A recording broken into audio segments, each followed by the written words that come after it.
Tuesday, February 15th work session of the Pickens County Board of County Commissioners.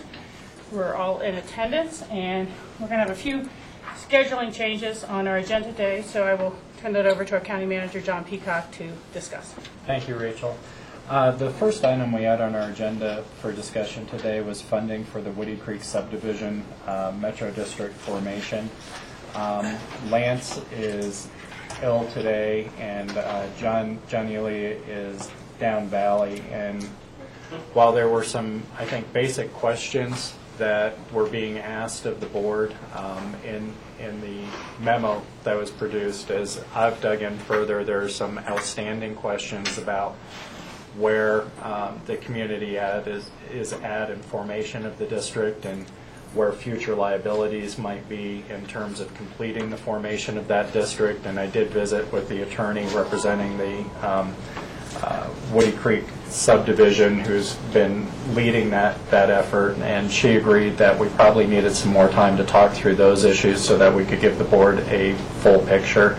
And so I'd asked that we take that off the agenda today to give us a little bit more time to work with that community and their representatives on the district to get better information, especially since some of our players are also here, not here today, that would know. And go ahead and move the memos of interest, future agenda, and open discussion up to the first item. Okay, well, thank you. I think we can do that. Did anyone have further questions for John on that scheduling change? No? Okay, since it's a work session, we don't need any motions or anything like that. We will go to our memos of interest. Okay, the first memo of interest is a notification from the Aspen-Sopris Ranger District regarding that they have received an application for the Alabaster mine near Redstone. There will be a field trip scheduled February 17th with scoping comments to follow.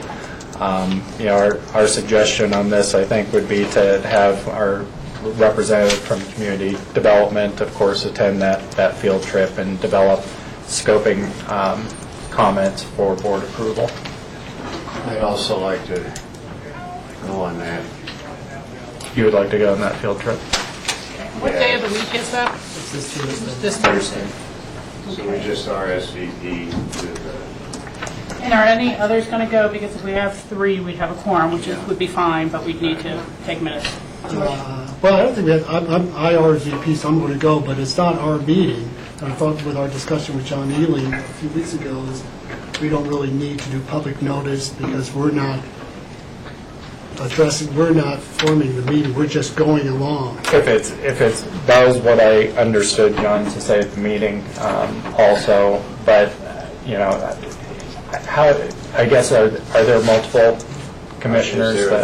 Is there a third commissioner? I cannot. I'll be at Club 20 subcommittee meetings in conjunction.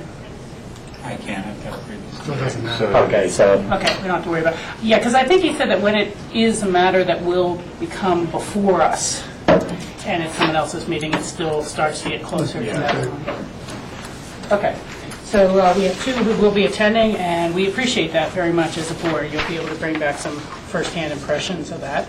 And who's going from staff? I believe Lance as well, and our engineer, Catherine. So that's who's planning on it right now.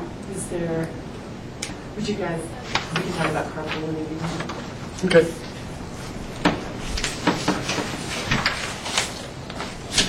The next item, actually, Will Welsh had planned on being here, and I think he probably looked at our agenda, of course didn't know that it was going to change from this afternoon to this morning on the memos of interest, but he had brought up a proposal during your last meeting about a bill to change the makeup of the Colorado Oil and Gas Conservation Committee, and you can see there's a newspaper article and also a copy of the bill attached.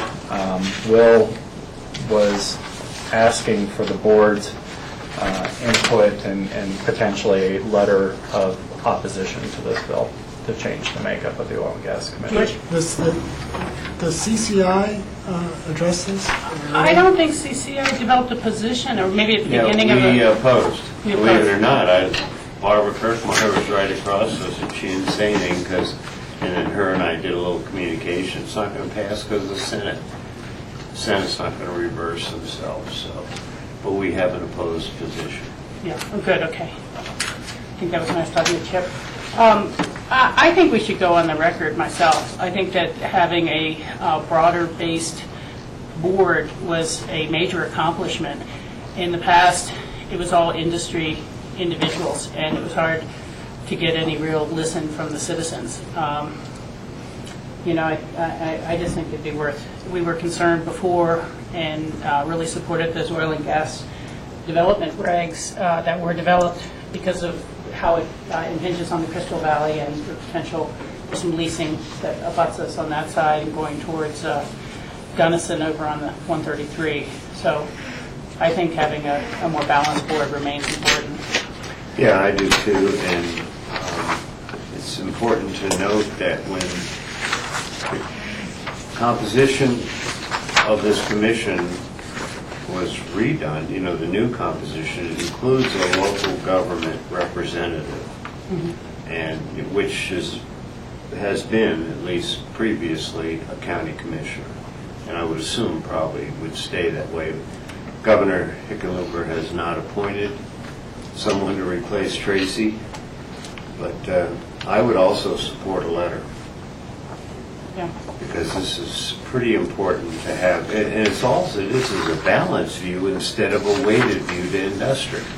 And I didn't see any remarkable changes where it said, no, you can't, no lease, you know, et cetera. None of that's going on. Yeah. Other board members? Michael? I support, is this Will's letter? Is that, He submitted a draft. No, I support this letter. It's good. But I'm not sure. Dear House of Representatives, I think it actually should be addressed to the sponsor of the bill, and members of the House. That's all. Okay. Yeah, and we just need to, actually, I don't know if I have my papers, to find out who the main sponsor is at least.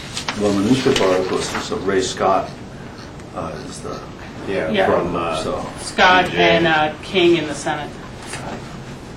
You know, what also is just most frustrating about this is we're seeing a lot of bills this session that are just about undoing things from previous sessions and end up being a little bit of a waste of time rather than modify or improve or you know, go forward from there. So I would agree this probably will die in the Senate, but I think it's important to be on the record. I support it as well. I think it kind of narrows the input process for these types of things, so Yeah. it seems like the right direction. Okay, very good. We'll prepare a letter on our stationery to go with that, and probably change it to just chair so I can sign it, and we don't have to around all the items. How we sign as commissioners. All right, those are all of our MOIs in the packet so far. We'll go to future agendas. Okay. February 22nd, we're going to need a little bit more time actually for the energy grants update. And so what we've done is right now we proposed moving the library discussion from 4 o'clock to 3 o'clock. We may be able, I don't know if that's going to give us enough time to bring the Metro District discussion back, but we may look, given developments today, at trying to bring that discussion back on the 22nd. And so the energy grants will just not be on the agenda at all? Yeah, we're going to move that. Okay, Joe, question. Yeah. John, how about fire code? Have you touched base as to timing and et cetera? I know, of course, there's a representative of the section here.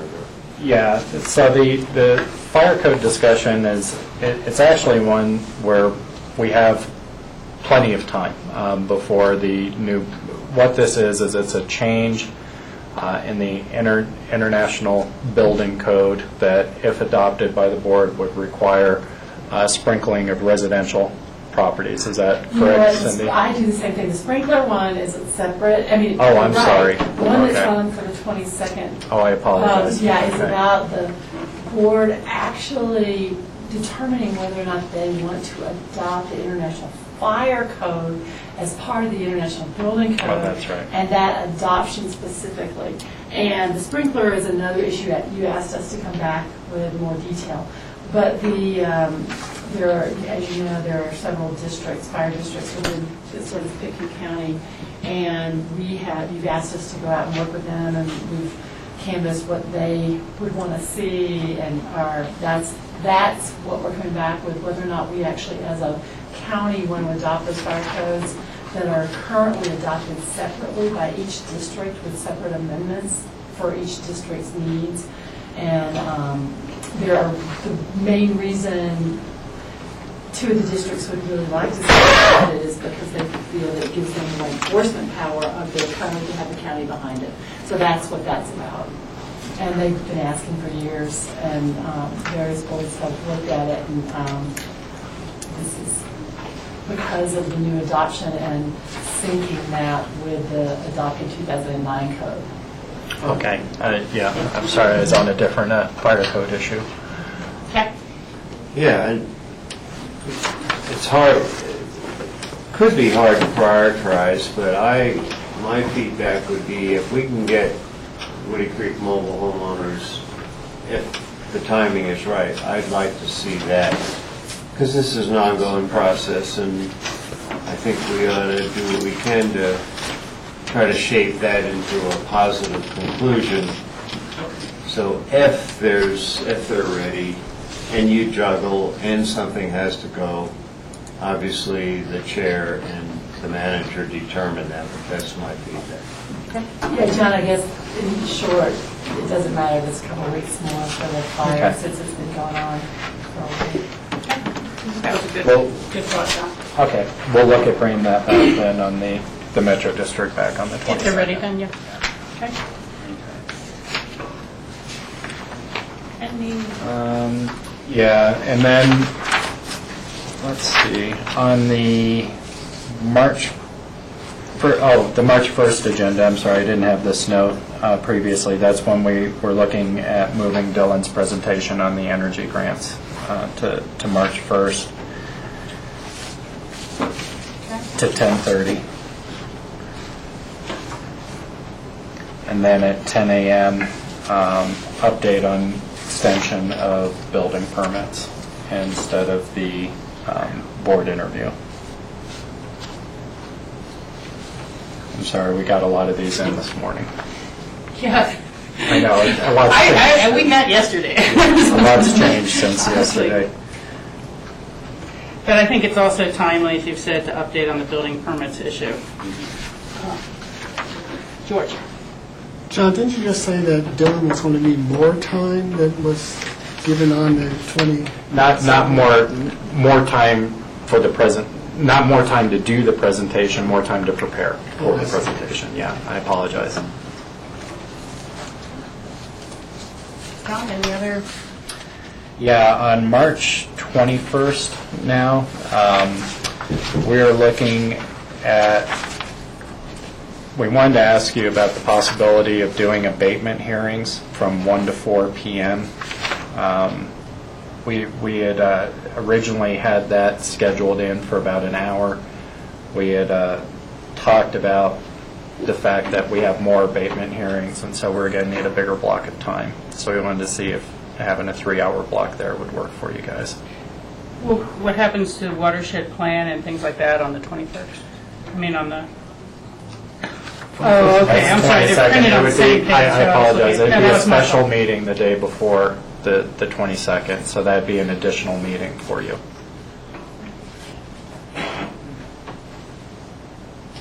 Jack? Yeah, I would say we block it out, and obviously staff determines how much or all of that time we need when we get closer, when he has his agenda. Rachel? Yes, Michael? You know, I would prefer that we do it in first thing in the morning, quite frankly, because, I mean, I just get it over with and then have it on Monday, but like from 9 to 12. But Okay, well, that's a discussion.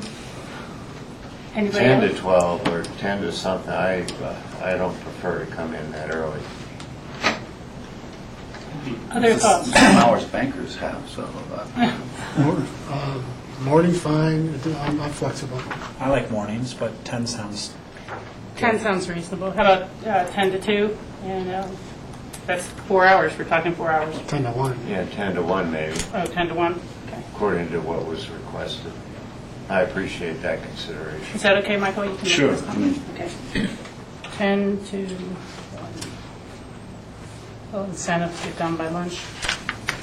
Okay. And ruin your whole day, so.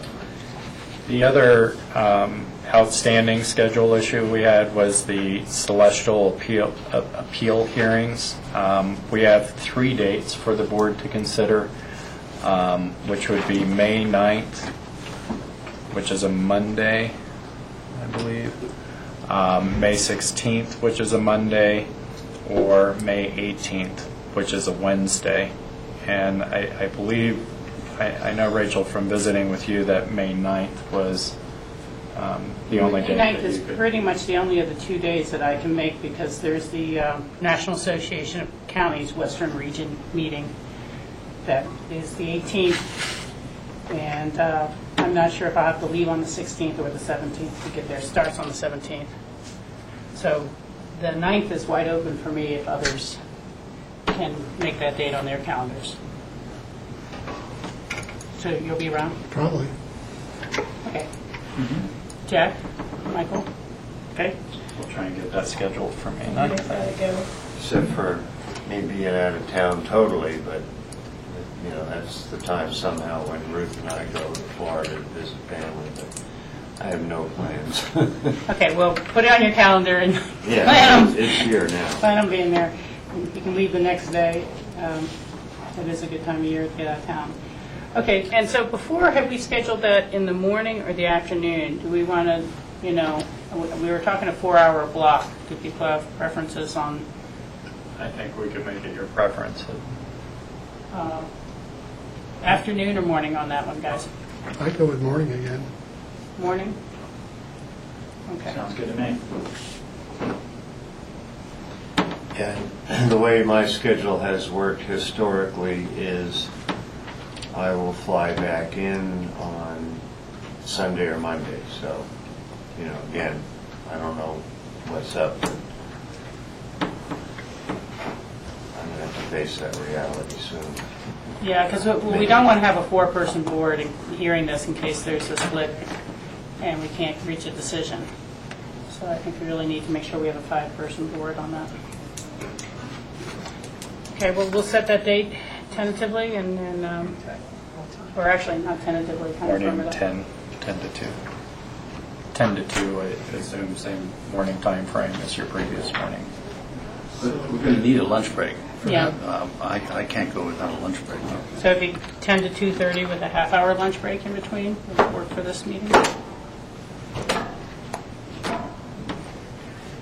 Half hour or an hour? Well, you know, it depends on how disciplined we're going to keep this hearing, it seems to me. Because the tendency is going to be for the attorneys to run on and on and on. And I think if we are firm about it and say this is a 4-hour meeting, Yeah. then I can go for a half-hour lunch. If it's going to be a 6-hour meeting, I'm going to need an hour lunch. So. Well, we've discussed it with John Ely and intend to give each party a certain amount of time for both their original presentation, for board discussions, or questions rather, and then again, a fixed amount of time for rebuttal, and then time for board discussion and decision.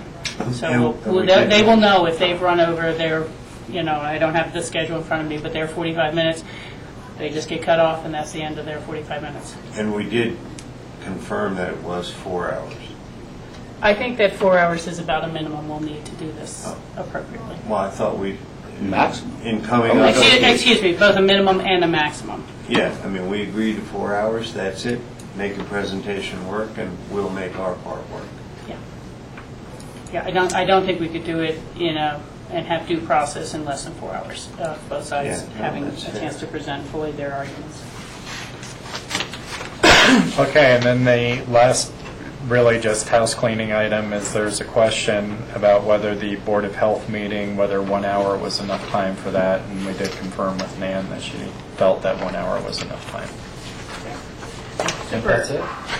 One other thing for the board to note is that we do have a fairly short meeting agenda on Wednesday, the 23rd. Again, maybe the dearth of land use applications processing through because of the recession, or maybe we're going to see a big blog of them all at once. But because the Wednesday, the 23rd, is relatively light, and our work session meeting time seems to be filling up more and more, we will again move our memos of interest, future agenda, and open discussion from Tuesday the 22nd to Wednesday the 23rd. And I will be meeting with John Ely at the end of this meeting.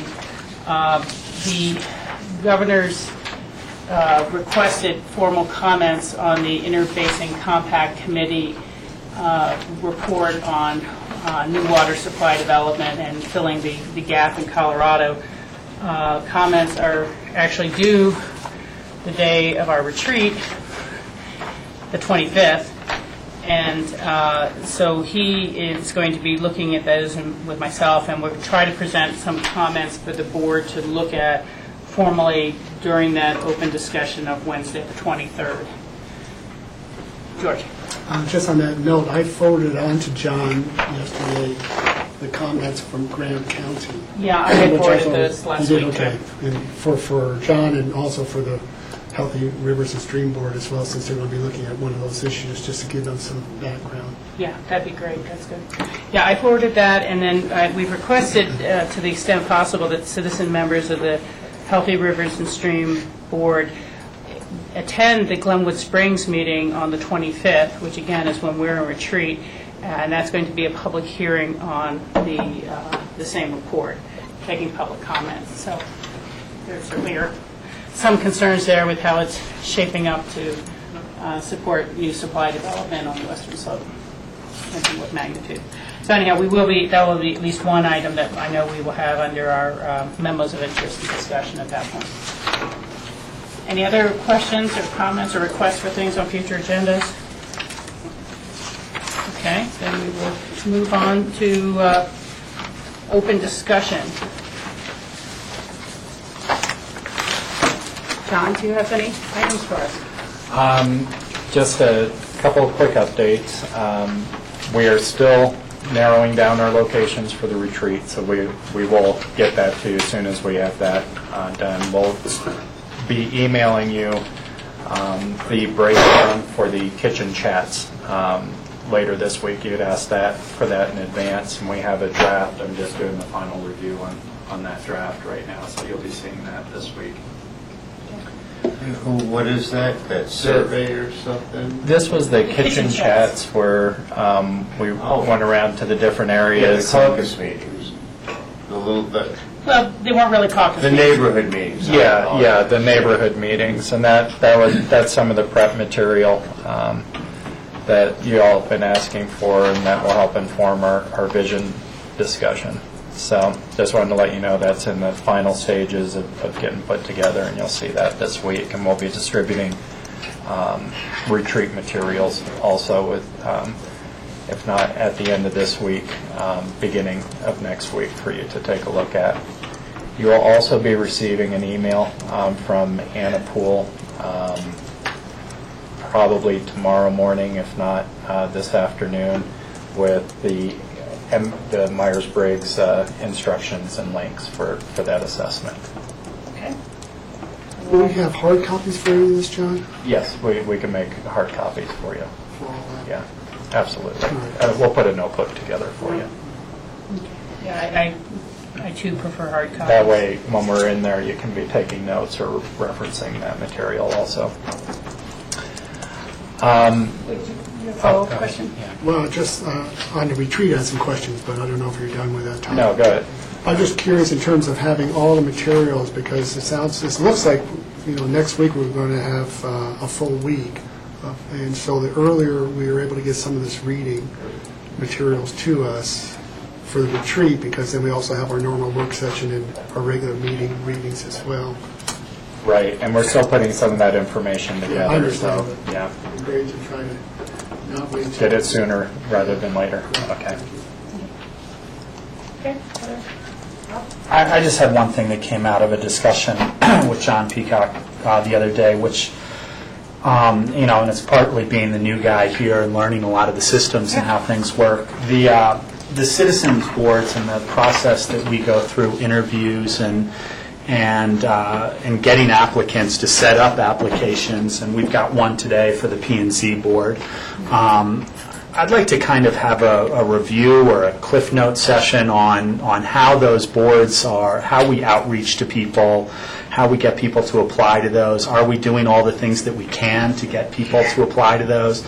And how we go through the interview process. And in my experience, it's been easier to interview a couple candidates at once and make decisions on who you interview versus the way we've been doing the senior boards, where we've gotten a candidate, and then a week later or 2 weeks later we get another candidate that interviews for the same position.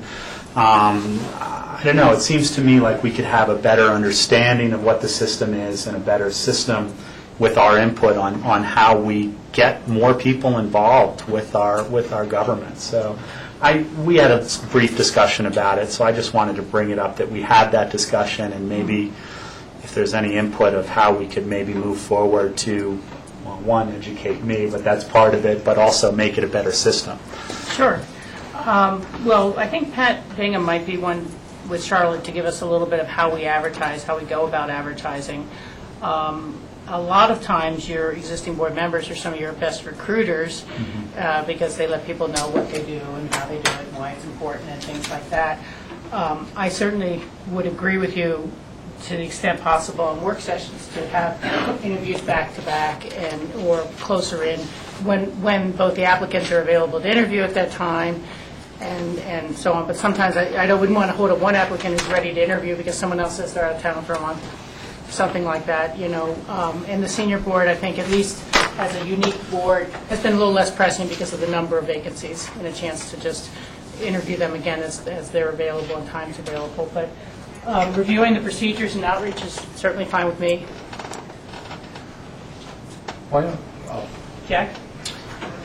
Yeah, in an ideal world, it would make sense to interview a number of people all at once, but the application process doesn't work that way. It's just whenever somebody applies, and then our board is full. So I don't know what the expectation is there. But to review and, touch base with the process, that's a positive. But the outcome, I'm not sure if we can change and consolidate. Otherwise, people will be holding applications forever. Apologies. But that's something to talk about. And I'm not saying that we're doing anything wrong. I just think it seemed to me like it needed a little bit of review to understand why we're doing what we're doing. And I've had people that have expressed interest over the last couple of months in being on the P&Z board, and I'm not sure if they've applied or if they've not applied or if they didn't know that there were seats up or, Did they look at the website or not? Yeah, obviously they have to take their first step too, but it just seems to me that in some scenarios having the board bring all new people on, it ends up being one like-minded board. So that may not be the best way if obviously we're not only relying on that, but if that's the way it's only happening. I'm just saying that we could do things better and we should review it. So Sure. that was the basis of the conversation with John. Yeah. John? And, it sounds like everyone's pretty much in agreement to bring that back. So maybe what we'll do is schedule a work session where we bring back what we're doing and maybe some recommendations or thoughts on improving it also. Yeah. And we can have that. I'm certainly all for that. When we were in the city, we would continually try think we tried posting to the ACRA website or having them announce it to their members and all sorts of things. And we've noted ourselves it's very hard to get P&Z members from further and further across the county as a whole. Just the distance they have to travel for the meetings has been a real challenge. I mentioned to John yesterday that Roaring Fork Leadership puts out almost weekly job postings of things that are available. And I don't think I've seen a county or city citizen board posting that's gone up on there. And so there are resources out there that I think if we bring our heads together that we'll be able to add to the benefit of these boards. Very good. Jack? Yes, since we brought this up, I'd like to ask now, instead of being uncomfortable when we have an applicant. According to what I see, we don't have any openings on P&Z unless Jack Johnson has resigned and Monty Thompson has resigned. Jack Johnson has resigned. Okay, so we Has can have Monty one. resigned as well, or is Tanya? Why did you? I didn't see his name on here, so. Monty.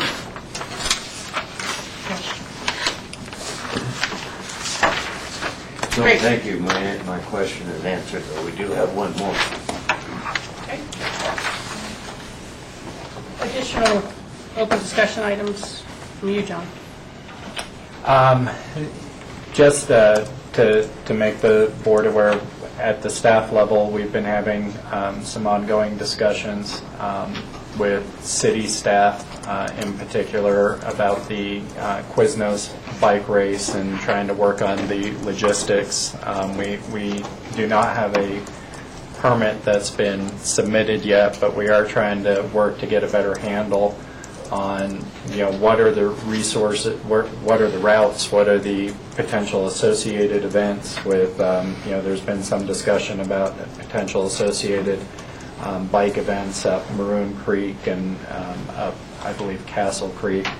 So just so you know, we are working with them to understand how that might impact our services, and I would expect there might be a request to the board in the future about whether we'd be willing to help fund some of those services to support the event getting off the ground. We don't know what that looks like yet until we have a better sense of what routes and what resources we're talking about. And I know a couple of you have asked about that now. Also, it's important, I hope, at the front of the game that we communicate with the Forest Service, so if there's a request for closures that we're on, we're both together on this, because last time this happened, I think, for the Race for Bike for the Cure, we had different opinions about opening or closing, or at least one of them. It might not have been that one, it was the next one. Forest Service and the board disagreed. There was a Forest Service one that wanted to use land between the Frying Pan and Lanedo a few years back. No, this was just As well, this year. that was That was, conflict. fortunately, they Pulled said they out. won't come back. Yeah. So as we have more information, we'll bring that forward to you guys. Rachel? Michael?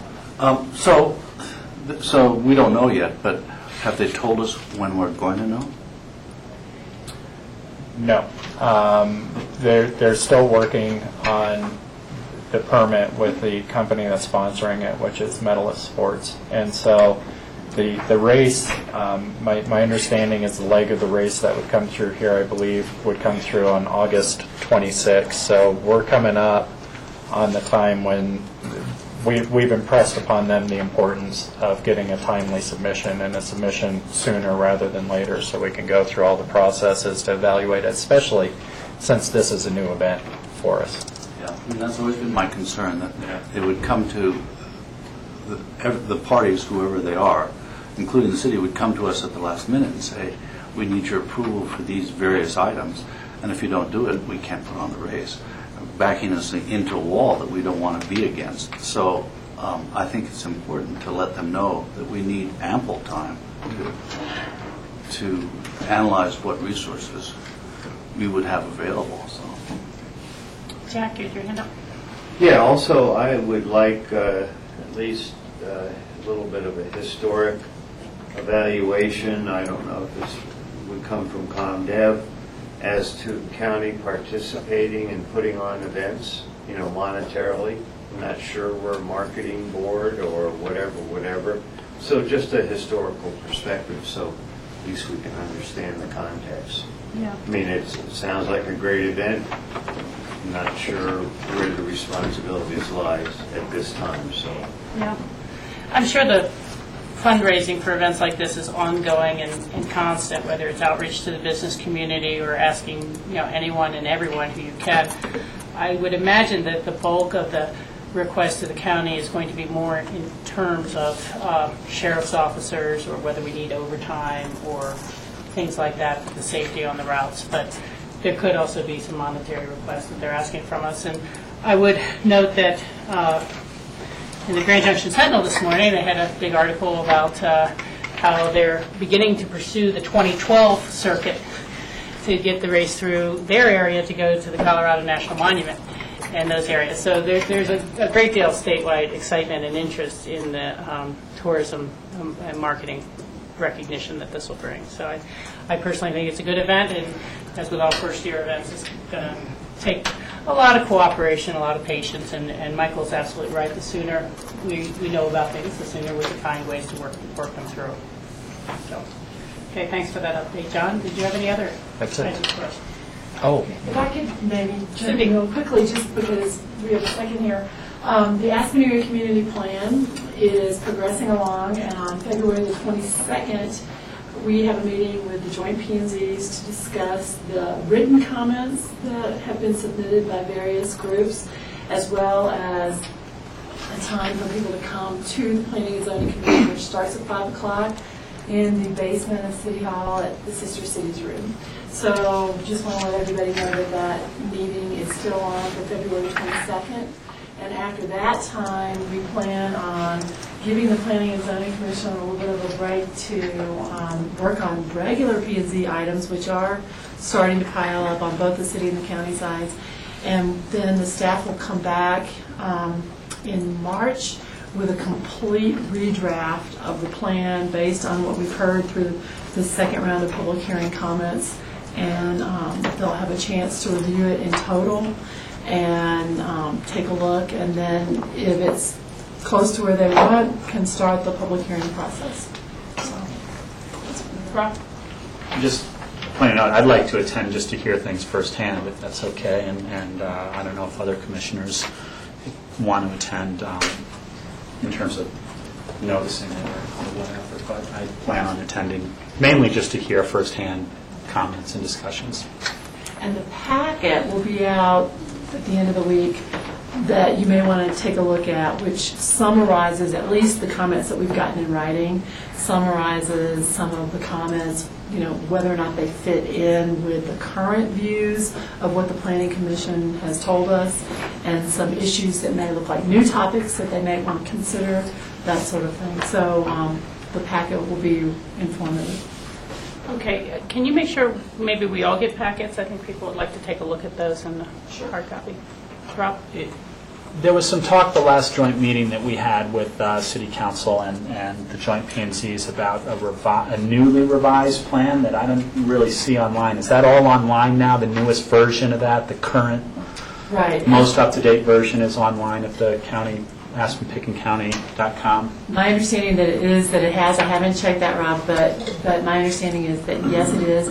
In part, that's really just kind of a new formatting with some new interjection of comments that we've heard based on one meeting. But there's more drafting changes to occur, although the formatting, we think we finally have that down the way everybody likes it. So, just real quickly for the general public here, on AspenPitkin.com, on the front home page of that, under Community, there's a link that says Aspen Area Community Plan. So under that link, hopefully the most current version of our AACP plan as a draft at this point is up there for people to review and look at. I think it's important that as many citizens as possible look that over. While we have Cindy here, I'm going to pass this off to you, but the Colorado Counties, Inc. is having a webinar on medical marijuana licensing procedures. Is that already on your radar screen? I think that's Friday. We have it on our to-do. Because I've attended one of their previous ones in December. It was very helpful. This, of course, is more updated information. But the intended audience is county attorneys, county managers, administrators, land use planners, and other licensing authorities. So it's really to the heart of the issues as we are looking at ours. Several of us will be watching that. I think it's the 18th. Yes, the 18th. So as long as you guys have that on your calendar. Thanks. Great. George, you've got George? We got an email, I think from John, giving us an update of Tommy Isaacs. He's been moved down to Denver and could be there for a little stay. My question is, and we have a great staff over the assessor's office, but with Tommy out for a length of time, what sort of is the check and balances, or if they have questions or they need help or there are issues or problems, where does that funnel to then? Right now, we've reached out, when Tommy was first had to go to the hospital, just to offer support. And fortunately, I don't think right now this is as busy of a time, and they felt like they had, I think, their functions covered pretty well. They have some experienced staff and right under Tommy, and so they've been holding down the fort, and we've been available and reaching out to offer assistance, but they have not requested any to my knowledge at this point. Because it's kind of interesting because, of course, Tommy's an elected official, Right. so he runs that department. So the BOCC or the county, it's sort of a whole separate department, and it runs by themselves. But if something were to go haywire, who does that fall back on? Well, I mean, ultimately, of course, as an organization, we'd rather, even though it's ultimately a separate elected office, we try to support as much as possible to prevent that from happening. And so, ultimately, that still does fall to Tommy as the elected official. Okay, thanks. And as you said, we all wish him well. Michael? Well, what are the laws? Do you know if an assessor is incapacitated and can't fulfill his service? What are the legal ramifications of that? Well, I mean, at this point, I don't know that we'd be in a position where that question has come up. I mean, there's no malfeasance obviously of office right now, but if he's no longer able to, I need to go back and actually look at our charter first, because our charter is actually the governing document, and then if that refers to state statute, I need to go back to that to see what the reappointment process is. I've actually never been in a situation where we've had to reappoint, and so I need to research that, Michael. I don't know that off the top of my head, but at this point, Tommy's still within the realm of, his office is functioning. He's having a significant health issue now that we hope he'll be able to recover from and come back. But obviously, if he can't, we're going to need to look at what statutory or charter guidance we have. And I don't know. My best wishes are with Tommy, too, and I only raise the question because I don't know the answer. Right. It's worthwhile to know the answer. We will look into that and be able to feed that back to you. Anything else? Yeah. Yeah, on that, I would not have all of us to touch base over there, and I think Larry and team have it clearly under control. There's no problem. But I would assume if the decision is ever made by Tommy that he can't continue, it would be just like when we appointed a new clerk, replaced the clerk for the duration of so-and-so, of the term. That's what I mean. But hopefully, certainly, nothing like this even becomes a valid question. Michael's asked a fair question, certainly. Rachel, I assume we are on open discussion? Yeah. May I? Please, I think John's finished. John, are you finished? Yeah. Cindy, since you're here, I'd like to follow up on a letter from Tony Pissarro to Glenn Horn, basically about the extension and building permit. Is that now a done deal? I mean, he's made a ruling. Is there such thing as an appeal? My understanding is that came before you a few weeks ago, and at that time, the discussion was that we would have this work session, March 1st now. March 1st. To discuss your position on extension of building permits. That's where that sits as far as But that's the greater group that we approved for an extension for 1 year. This seems to be a little bit different animal, as it were, in that they didn't qualify for the first extension, etc. Are you saying that possibly if we do another extension, it might bring this one within? No, I have to check with Tony, but my understanding was that was on hold, that decision was on hold until such time you looked at it in a larger format with what we have online with the permits and what that might mean to us to extend permits further. That one definitely has its own specifics, and you may make a He says I'm determination. not able to honor your request to grant a second extension, so That's what I'm we- inferring that this issue is in and of itself, if the particular instance is done. If it's kind of gathered in the bigger picture, well, that's another issue. So I think we could at least come to a better understanding of if there are unique circumstances that make that decision separate, and then talk about the larger issue as well, which circumstances such as that may or may not roll into.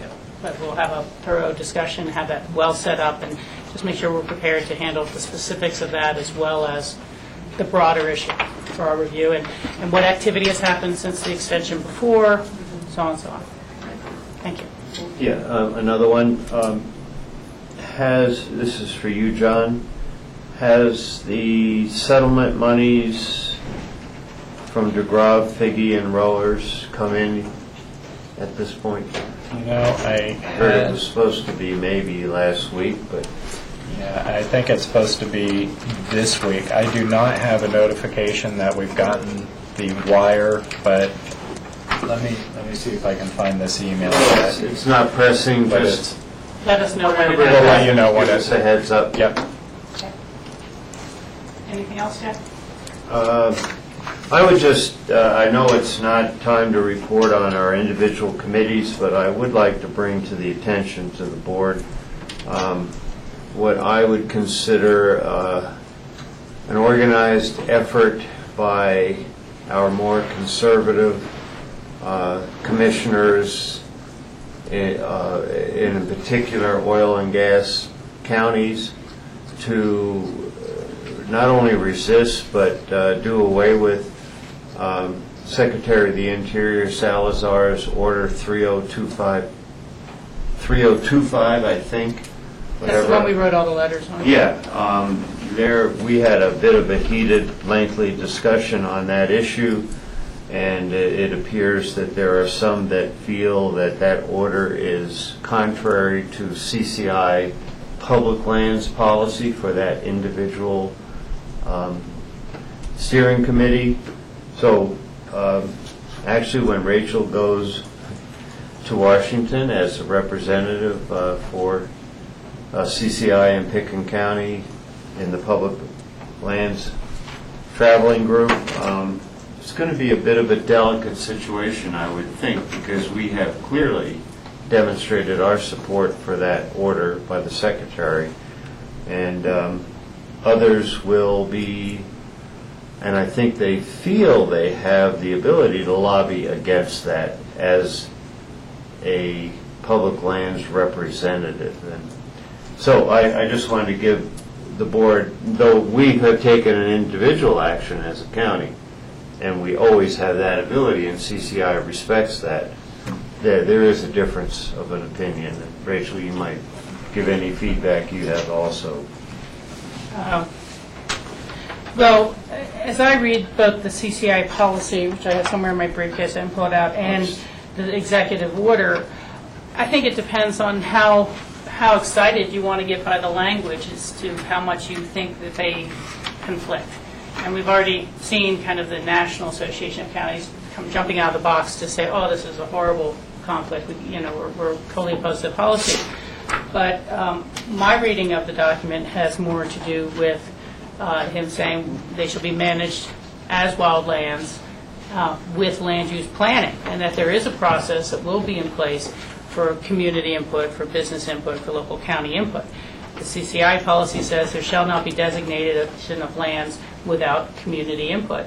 And it also says there should be a balance of the natural environment with others. So some members of the CCI board were very excited about this and others less so. It brings a lot of questions forward about CCI, and I'd have to say I was perhaps a little naive because Dorothea was our rep for the first 2 years with Jack, and then I began to go, and so it's like, yeah, this is wonderful. Dorothea Ferris has been chair. It's a group that really works well across party lines on a lot of common interests, and now I seem to be getting into more history, and it's like little side conversations with people from both sides of the aisle who were upset that, with our good times, when he went to D.C., he said San Miguel first, CCI second, and lobbied on that, or definitely in direct opposition to CCI position, particularly cap and trade and things like that. And then there's been a reaction by the conservative members of the organization to say, well, hey, we make a majority organization, why do we let any of those progressives in leadership at all? And we saw some block voting on new chairmanship appointees, and with people who don't participate in those committees on a regular basis, they just really kind of showed up to vote that one and then left. And I've heard it was a reaction to having more progressive people on the Public Land Steering Committee. But when you take a look at it, it's an extra dues that you pay to be involved in public lands. With 85% of our lands public lands, we have an interest. If all those people felt fully excluded, they could stop participating in public lands through CCI and spend their own money to go to Washington, D.C. to lobby as a separate cohort from Colorado. And I'm hopeful that that's not what the situation devolves into, but we'll have to see. Have to just kind of let it play through and begin some conversations about common ground again. And that's what my intention is. Yeah, and I will clarify, it is 3310. Yeah, there we go. Okay. Additional open, we can go to further open discussion back at the time we had regularly scheduled for this, and give ourselves a few-minute break and a chance for the next update with CORE to set up. Do you guys have a PowerPoint or anything like that you're going to bring? No. Oh, good. Then what's the board's pleasure? A few minutes break before the next hour discussion, or push on to the very last minute? Little break? Let's take 5. Okay, let's take 5, and anybody else can think of some open discussion items that we'll need a little longer time to talk about it further in the meeting. So, John, did you get the survey requests from CCI that I left on?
We will now reconvene or restart our meeting of Tuesday, February 15th. We're having an update with the core board on the grant process and rebate program and other issues. So just identify yourselves for the camera and you guys take it away. Thank you, Rachel. I'm Dylan Hoffman. I'm the Energy Program Manager for Pitkin County. This is Nathan Ratledge, the Executive Director of the Community Office for Resource Efficiency. We're returning to the board today as a result of some previous discussions that we've had both at the Board of County Commissioner level and also at joint Commissioner City Council work sessions on some issues that have been identified with the grant review process at CORE and basically some organizational structure parts. And also there's a few pieces that CORE would like to bring forward as updates or changes that could be happening within the organization, especially as it pertains to the rebate program. So what we'd like to discuss today, or more importantly what Nathan would like to discuss, are some key issues in program changes to the Green Key grants, which this board has requested, namely the addition of a citizen review committee and what the makeup of that committee would look like. Additionally, in that grant process, what the protocols would be for elected officials to be voting, i.e. City of Aspen and Pitkin County Commissioner voting either at the grant review meeting or when they approve the resolution expending those funds. Additionally, Nathan will present on the proposed changes to the 2011 rebate program. And then lastly, any other core business that you would like to bring up, questions. Previously, board commissioners have requested to see some copies of the bylaws, articles of incorporation, a little bit of history of CORE, which has been provided for you today. So if you have any questions on that, Nathan and I are happy to field those questions. So just so you have it in your mind, what we would like to get is recommendations as to how to proceed forward with the proposed changes with the grant review process, elected official voting protocols, and rebate changes so that Nathan can bring that to the CORE board for final approval. So with that, I will let Nathan take it. Well, thanks for your time today. I assume it would be beneficial for me to kind of give you a brief update of the suggested updates, but feel free to stop me anytime along the way. So I understand that the primary thing that we'll focus on is kind of the makeup of the citizen review portion of it, but I'll give you a brief history just so I kind of have the big picture. So the previous process that we've used in previous years is that we accept grant applications through May 1st. CORE staff then reviews them primarily on a very objective kind of ranking basis, 1 through 5. That happens in the first 2 or 3 weeks of May. We then meet with a subcommittee of our board at the end of May or early June. And then at that point in time, this subcommittee kind of goes through a little bit more thorough review of the grants, and with myself as a director, creates a recommendation to take to CORE's board. So CORE's board looks at this at our June meeting. The way that it works is we give our recommendations on each grant, then there's open discussion, and then the board will vote on each grant all the way down until we've gone through all of them, until we get to a final lump resolution. Then at that point in time, I work with county and city staff to create the exact same resolution, which we then take to city and county for approval. The city requires 1 reading, and the county requires 2 readings. That usually happens in end of summer or fall. So that's the previous process. The updates that we're making are all underlined on the attachment. The first thing is more internal, but we're moving to an entirely online and digital application process. We used to accept hard copies, but the formatting and sizing just was an issue, so we'll be switching that. But then applications would still be due on May 1st. CORE staff would then go through and provide the same kind of review that we always have. This is primarily a very objective technical review that's on location, entity type, matching funds, and then the 9 original REMP criteria. We'll take that, and then we'll take that to the new Citizens Review Committee. And I'll get back to that in a minute. But again, this would kind of replace our board subcommittee with a group of citizens. And we work them with the whole process to get their recommendations on the grant review process. Just something to keep in mind that this is kind of a technical process since we're dealing with energy and carbon and efficiency, not generally just support for causes that we think are good. Just keep in mind when we discuss the Citizen Review Committee. And then after that, the chairperson of the committee will come with myself to CORE's June board meeting and present their recommendations for the board to then go through one by one, as we did in previous years, and create a final recommendation in conjunction with the review committee. Then that'll happen in June again, as usual. Then we'll then take the resolution to the city and county. CORE's board actually recommended that the first reading be held at a joint city council session, joint city-county session, just to make it a little bit quicker in the process. And then obviously if the grant recommendation is not approved by either the city or county, we go back to the beginning of the process.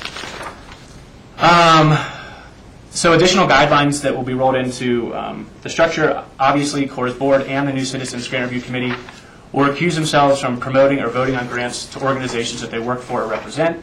And then CORE's staff will create a handbook that kind of details the history, the goals and criteria of what the grants are funding, and then provide a list of all the previous grants so they can kind of understand what's been funded in previous years, just to kind of give them a greater understanding of what they're looking at. And so just a brief timeline again would be May 1st, application deadlines. Early May is the staff review. Late May would be the Citizens Review Subcommittee meeting, and then they would join us at the board meeting in June to make the recommendations to the board, which would then come back to the city and county in mid to late summer for a first reading. As Dylan briefly mentioned, at our board there was pretty good consensus for this whole process. The two things that were kind of left open that they specifically wanted to get feedback from you guys on was the makeup, the exact specific makeup of the Citizen Grant Review Committee, number of members, 5 or 7, and then should the committee be solely technical in nature, or should it have just an at-large component to it? And then it also came up if there should possibly be a youth representative on the board, or on the committee. And then there was some discussion about the voting as to whether elected officials should vote as part of CORE's board, as like with RAFTA or Northwest COG, or vote as elected officials at the city and county level. So that's kind of the big picture overview of our board's discussion. Does that provide enough detail to get started? I think that starts the discussion. I would have one question to perhaps kick it off for our board. When we get to the level at which the recommendations are coming to the BOCC and the City Council, would we receive a copy of both the citizens' recommendations and the core board's recommendations if they are different? I mean, that'd be fine. We'd be happy to provide that. Yeah. I think that would be good background to see if there was any that the core board said, no, we really don't think this would be valuable, or we need to trim our funding this year. Yeah. Or ones that if the core board added any back in and said, well, this was overlooked and we really would like to see this, or we'd like to change the funding level of things. So I just think we should be able to look at both of those as they come forward, if that's the process that ultimately prevails. Michael, do you have questions on this? Yeah, Nathan, and Dylan, thanks for doing this, because I think it gets to the heart of the conflict that I had with the approval process, in that government officials were making grants to themselves, and it seemed improper to me. So this having a citizens board that's not connected to, and I assume there'll be a conflict of interest statement for those citizens themselves. So if they're a board member of an organization that is in line to receive that they will recuse themselves also. So I think this goes to the core of it, I mean, literally. So in terms of numbers of representatives, I think if you have 7 representatives, 2 of them alternates, then you're going to have an effective attendance of these things. So that's the way I would go. And then I'm not quite sure what you mean by technical advisors or at-large representatives. What are the distinctions you're trying to make there? Right. Yeah, that's a good point. That's actually one of the things that I would like to discuss with you guys is, as I kind of mentioned, when you're dealing with the specifics of energy and carbon savings or the cost benefit of a certain price on a PV panel or something like that, there's just a certain level that it's nice to have folks that are familiar with those topics in, as maybe folks that aren't familiar with that at all. And so on one side, what we actually meant as staff up front is rather than identifying individuals, a thought would be to identify organizations that work with these issues and have them appoint a representative to the Citizens Committee. Some ideas would be like RMI or AGCI, groups that are familiar with energy and climate issues. So they could more accurately comment on the benefit of some of these projects from a technical component. Or you could go with just the community side, where you just really have community representatives who are looking at the community benefit. Well, are you going to have then a criteria for them, for that board to examine? So they'd have to get over some hurdle of technical benefits that's different from community benefits? It would kind of be based, well, the way that the theory that we were shooting for initially when we took it to our board was if you identify organizations where each of the staff members work with energy or carbon or climate issues, that they'll probably have a base level knowledge to comment at a pretty educated level. So that was kind of why we identified maybe selecting organizations to sit on the Citizens Committee, and they could appoint who they wanted. And that was a staff recommendation.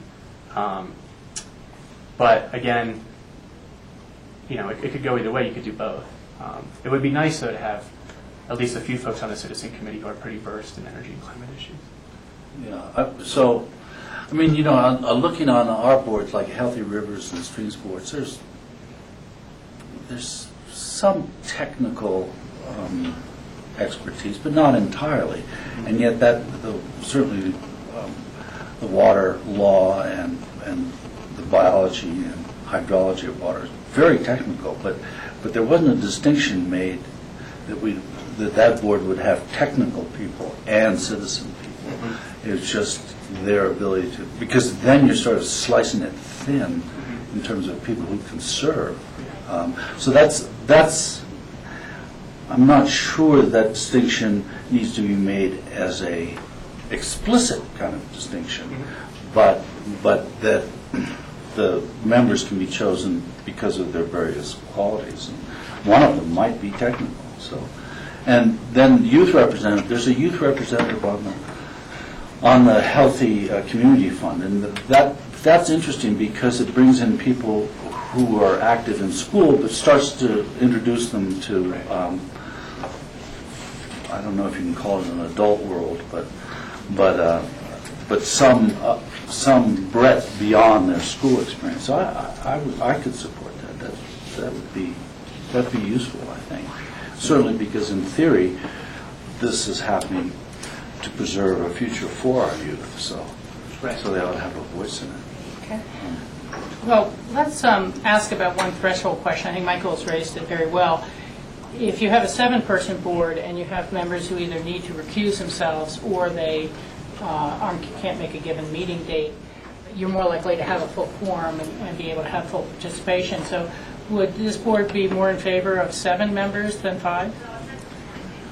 George? Well, I'm just looking at our example with the Healthy Community Fund, where we have 5, and one is actually a youth.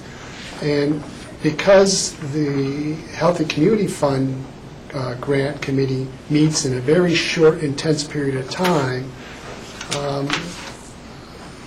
I don't see that there'll be alternates that will be coming and going, because it may only be 1 or 2 meetings that everyone will have to make that decision. So I'm less concerned about trying to fill a quorum than just finding 5 or 7 people that know that there's going to be a time frame in May, late May, that will be a week or 2 weeks, that will be a short, intense period of time that they'll have to make that time commitment, and knowing that ahead of time. Mm-hmm. So I 5 or 7, it's 5 seems to work well for the Healthy Community Fund. I would ask a couple other questions along with that. This is still just will be an advisory board, correct? Yeah, so as we discussed at our board meeting, this would be an advisory board that would provide a layer of transparency, could comment, kind of like Rachel was suggesting, to the boards. I honestly think they'll be probably pretty close in their recommendations. So I think they'll, as you've seen, a lot of times people come together on these issues, but there will be that layer of transparency to comment if there was a difference.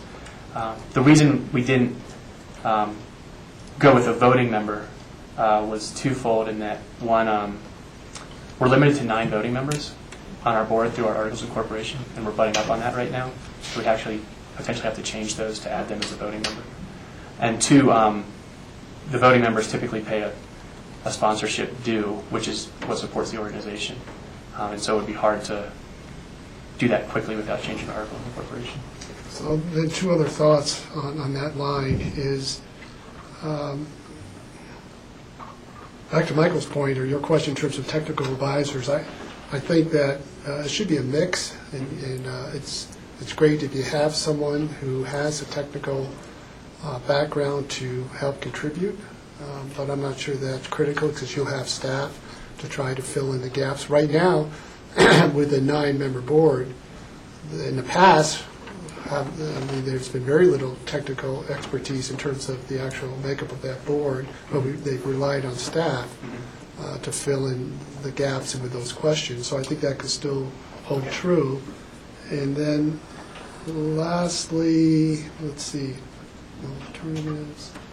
The Healthy Community Fund uses a matrix that makes it quite objective in terms of coming out with points and determining, have you met the threshold to have be considered and be prioritized. So is there a matrix that is currently being used? Yeah, we use that. That's at the staff review level. So basically what happens is we take everything that's listed on your attachment is under objective, which is the bulk of it. I think there's like 13 or 14 criteria. And we rank them on a 1 to 5 scale and then sum it up at the end of the sheet. And so that kind of creates like, a couple, 2 or 3 tiers of grants. These folks have kind of hit all the points, and these folks haven't really hit the points. And then primarily, the discussion is more about on the size of the grants than which grants meet the criteria. And that's kind of been my experience. Is most part it's pretty clear to people which ones are the stronger applications, which ones aren't. But simply evaluating the size of the funding is where most of the discussion goes. Michael, and then Can I just follow up on, in terms of that matrix also, the Healthy Community Fund has various categories for grants. So and I think it would be useful in your grant process to have public or government entities as a category.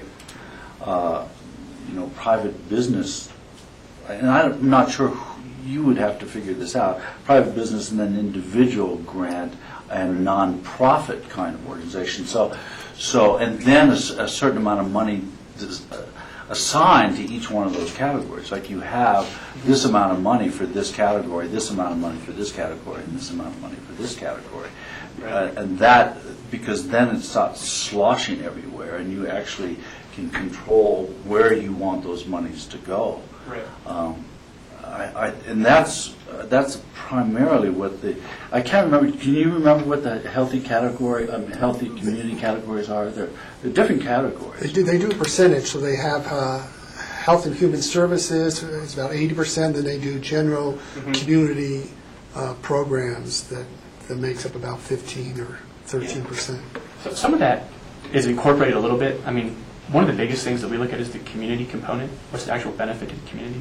So typically, in the past few years, we've never funded private companies or private individuals. So pretty much it's broken down between your government entities and your nonprofits. And we kind of make that distinction now. We don't officially set numbers per se, but we could consider that. Well, maybe you sort of do it in terms of grants in your rebate program. So although that's decided internally without the help of this board, right? I mean, but you do have a set aside for individuals. For rebates, yeah. For rebates. For rebates, but not for which the is grant process. similar in purpose. I mean, you're trying to get savings, carbon savings. So, but I don't know. I think it's worthwhile to consider that kind of categorization. So, Okay. Jack, you were next. Yeah, as far as the makeup of the board, the number, I'd like to, before give my feedback, ask a question. Is this committee intended just to meet once a year to review grants? It's somewhat analogous, of course, to our citizens grant review committee. Right, they'd be solely for grant review. Okay, I'm inclined to go with less people because I've been on a town council with 7 people, and the conversations can go on forever and ever, etc. So I'm inclined to support the 5. I think that they should be appointed jointly by the city and the county, not by the core board. I would not require them to be technical. You take the best applicants, and that is determined through the review process. I do think that we should have, and we haven't had much discussion about this, but we should have a percentage of the funds available for nonprofits and government, and with maybe some flexibility built in, but as at least a general policy. Now the question I have, because we found it in one of our volunteer boards, the senior council, those volunteers are actually term limited. And I wonder, because when I look at all of our boards, I mean, we have people on boards that have been there 20 years. So at least I'd like to have that conversation and see if it's valid within this group and the city council, and of course recommendations by staff. But that is a concern of mine in that just like I support term limits for elected, new blood is pretty positive. And I don't have any ideas as to timelines. Because now, and then this is more of a question than a comment. Because we have Carbondale, Down Valley, which is in Garfield County, and surrounded by certain closely contiguous to Pickens County.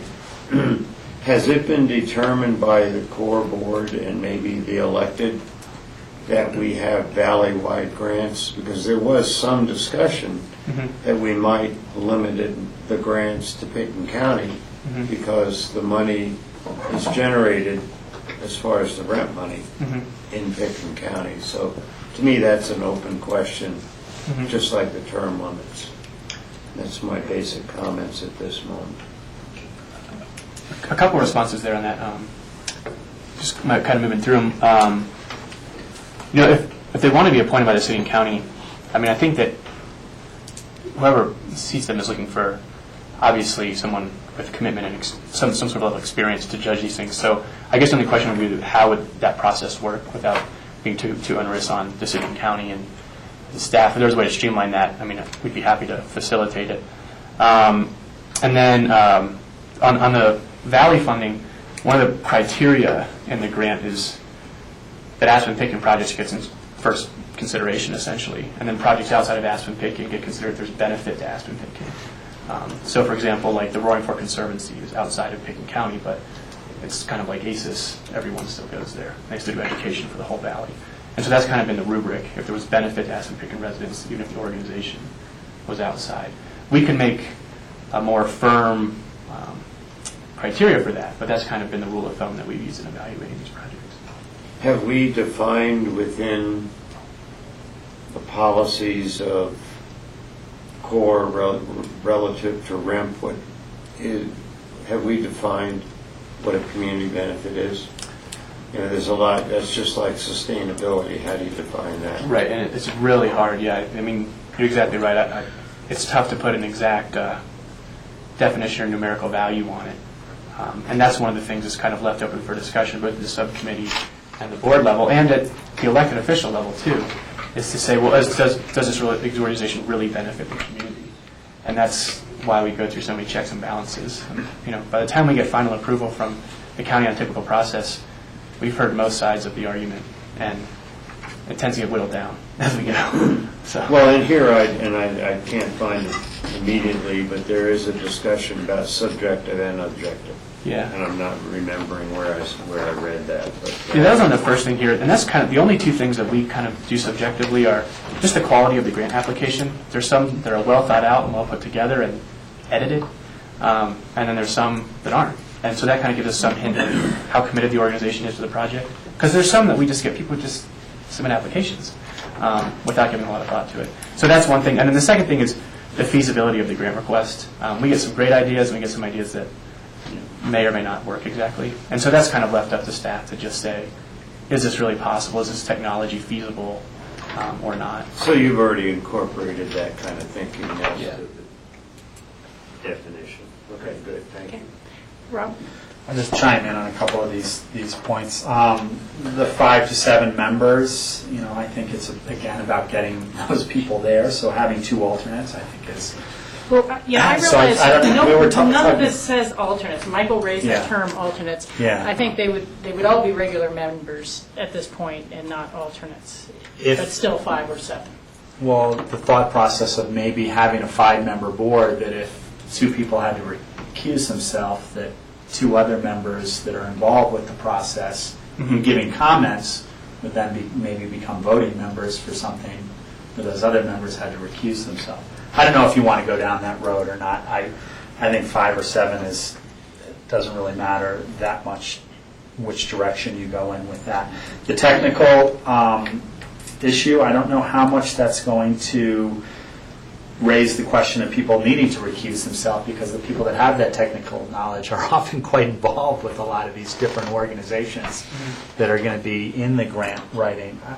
I think to have a little bit more clarity on what you mean by that they have to recuse themselves for or represent, because a lot of these people, I think, that are going to be interested in being on this board to give some direction to these things are going to, they may not represent one of these organizations, but they may have volunteered or been involved, those sorts of things. And I just think it's important for transparency to be clear on what we mean when people are recusing themselves for conflicts of interest.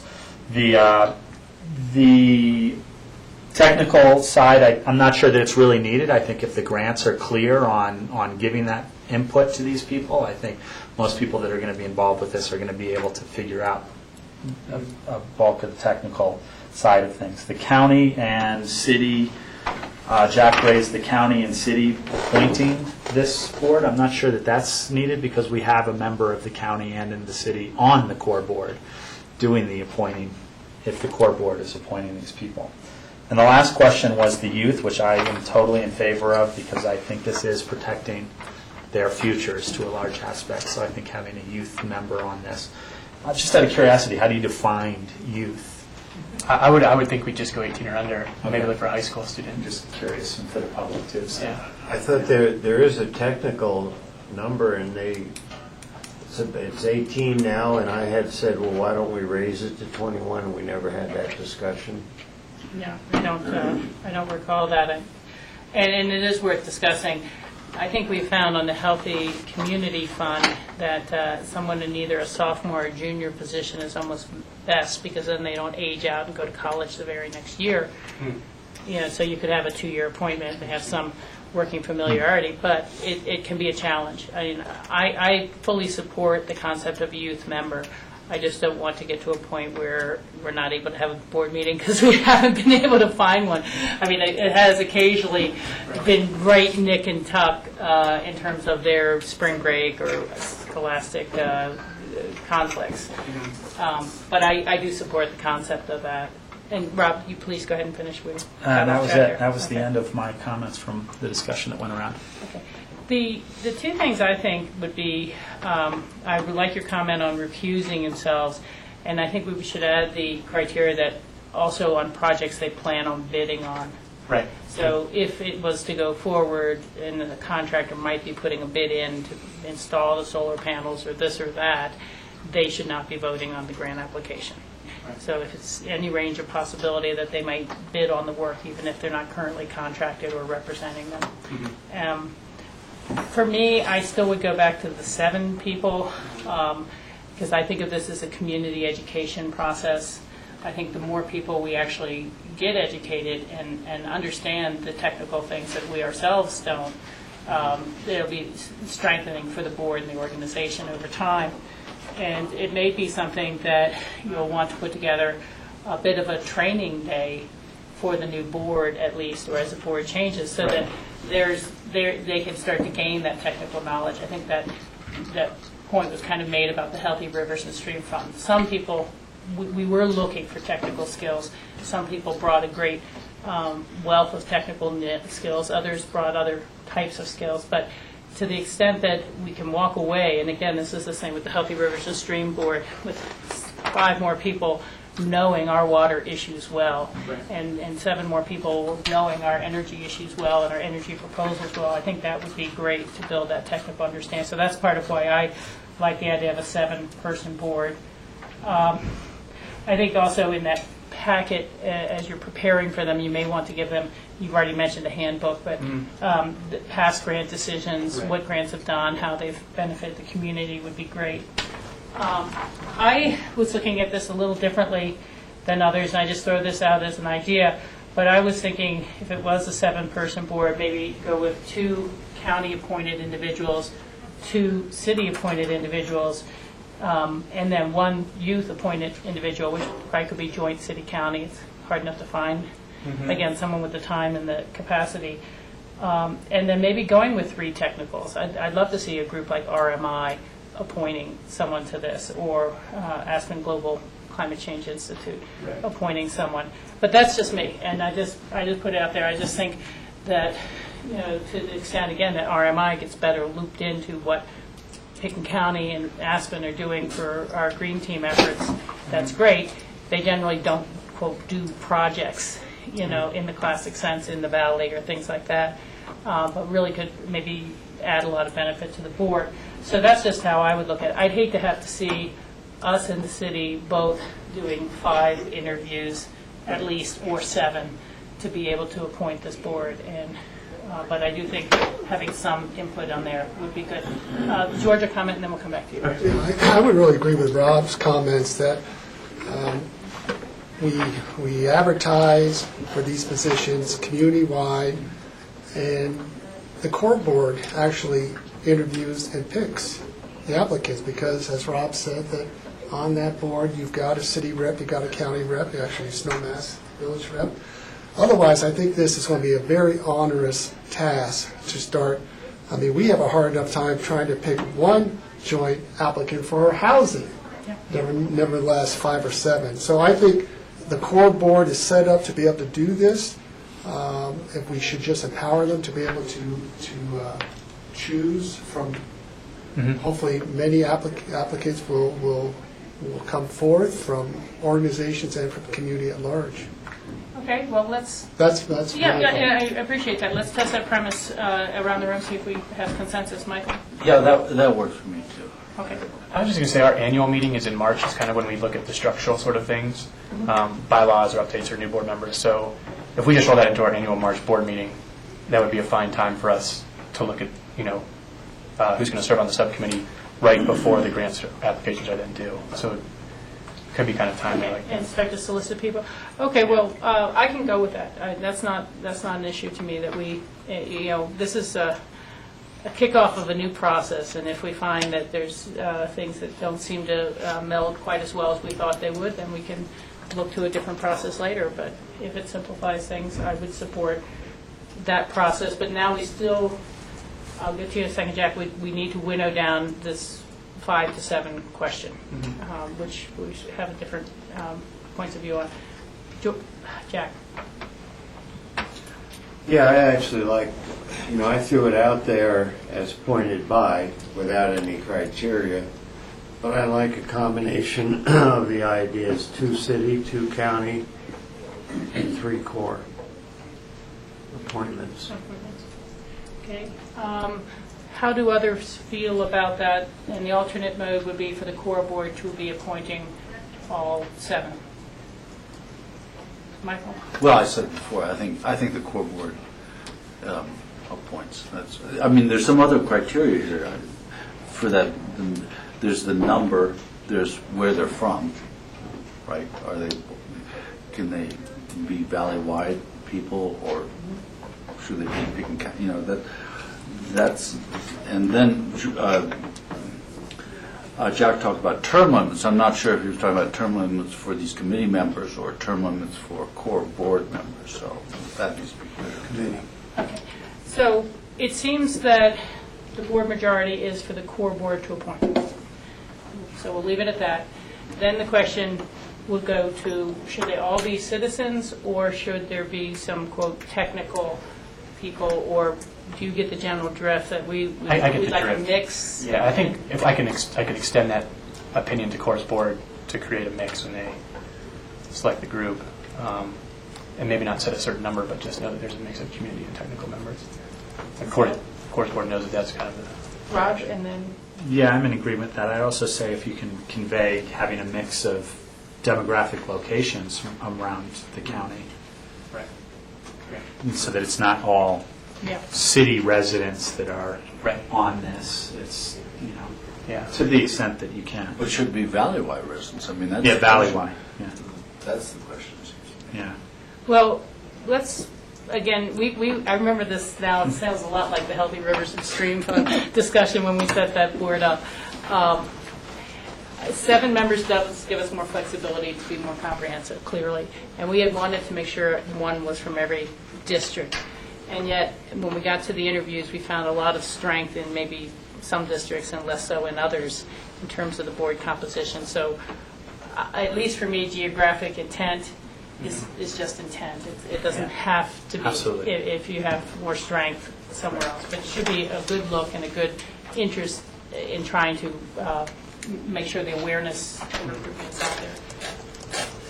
The question then becomes, what we also had with Healthy Rivers and Stream Board was, do they all need to be Pickens County residents, or up to 2, up to 3, something like that, do not need to be Pickens County residents? Well, Jack has hand up first, and then George. Yes, since we've decided that it's 7, my sense is, I think 5 must be from Pickens County, and 2, just kind of similar to Can be. Stream. Well, it can be, yeah, Okay. but definitely the core of them. Sorry about the term. But I really, I don't agree with having organizations represented. I think they need to be citizens. Okay, so they can be citizens that work for some of those organizations, though, Jack? I mean, and with an understanding that they do not represent that organization. They're not there to vet RMI's interests or global climate change interests, but they can be employed by such an organization as long as that organization is not pursuing a grant. That would be a Yeah, I think so, because that allows the talent to be available, but not representing organizations. Yeah, okay. Okay, they're in there as their individual capacity. Does that agree? Okay. Then we'll come back to the other question. What does everyone feel about 5 members need to be from Pickens County, and up to 2 can be from outside of the Pickens County limits? George? Yeah, I'm comfortable with that. We actually, the core board has a board member from Carbondale, and there's a board member from Glenwood, Well, Steve Casey from Holy Cross. Holy Cross, but Ed Cortez is from Carbondale. So, and so that makes sense. It seems to have worked well with our Healthy Streams and Rivers. Yeah. I mean, the idea was to provide more, get this information out to a broader base of people, and that allows that to happen. Okay. Michael, how do you feel about that? I think we need Valley-wide representation. I can go with that. The difficulty then comes in what carries a vote within the committee.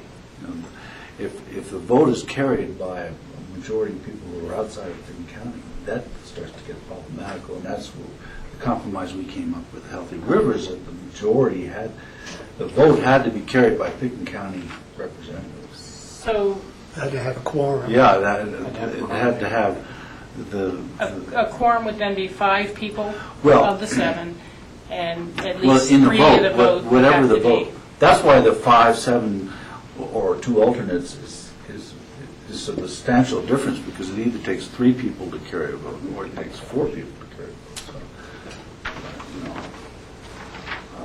So that's all. don't want people from outside the county carrying votes about county spending, that's all. What did you guys do for Healthy Rivers and Streams on that issue? There had to be 3 members, I think, that were Pickens County people that 3 voted Pickens In a voters vote. supporting it. in the vote For a recommendation. For recommendation. Yeah, we did. But, Rachel, I'm clear, has the board come with a direction about the 5 Pickens County, 2 otherwise? Because then We were, there's a little bit of a diversion here. it was a diversion about the vote, but if that's the underlying rule, Michael, would you agree with 5 Pickens County, 2 from Valleywide? Sure, I mean, that'd be fine. Okay, and everyone else is okay with that direction? Yeah, I would just use those same guidelines we use for healthy streams, Yeah. rivers and streams. That would, John Ely can provide you with a copy of that and Great. see how that works through. So then we come down to the question of terms for people on the committee. I think we don't want to recreate the committee each year, that's for sure. So we would like to see these people serving for more than 1 year, unless, for some reason they have to drop themselves.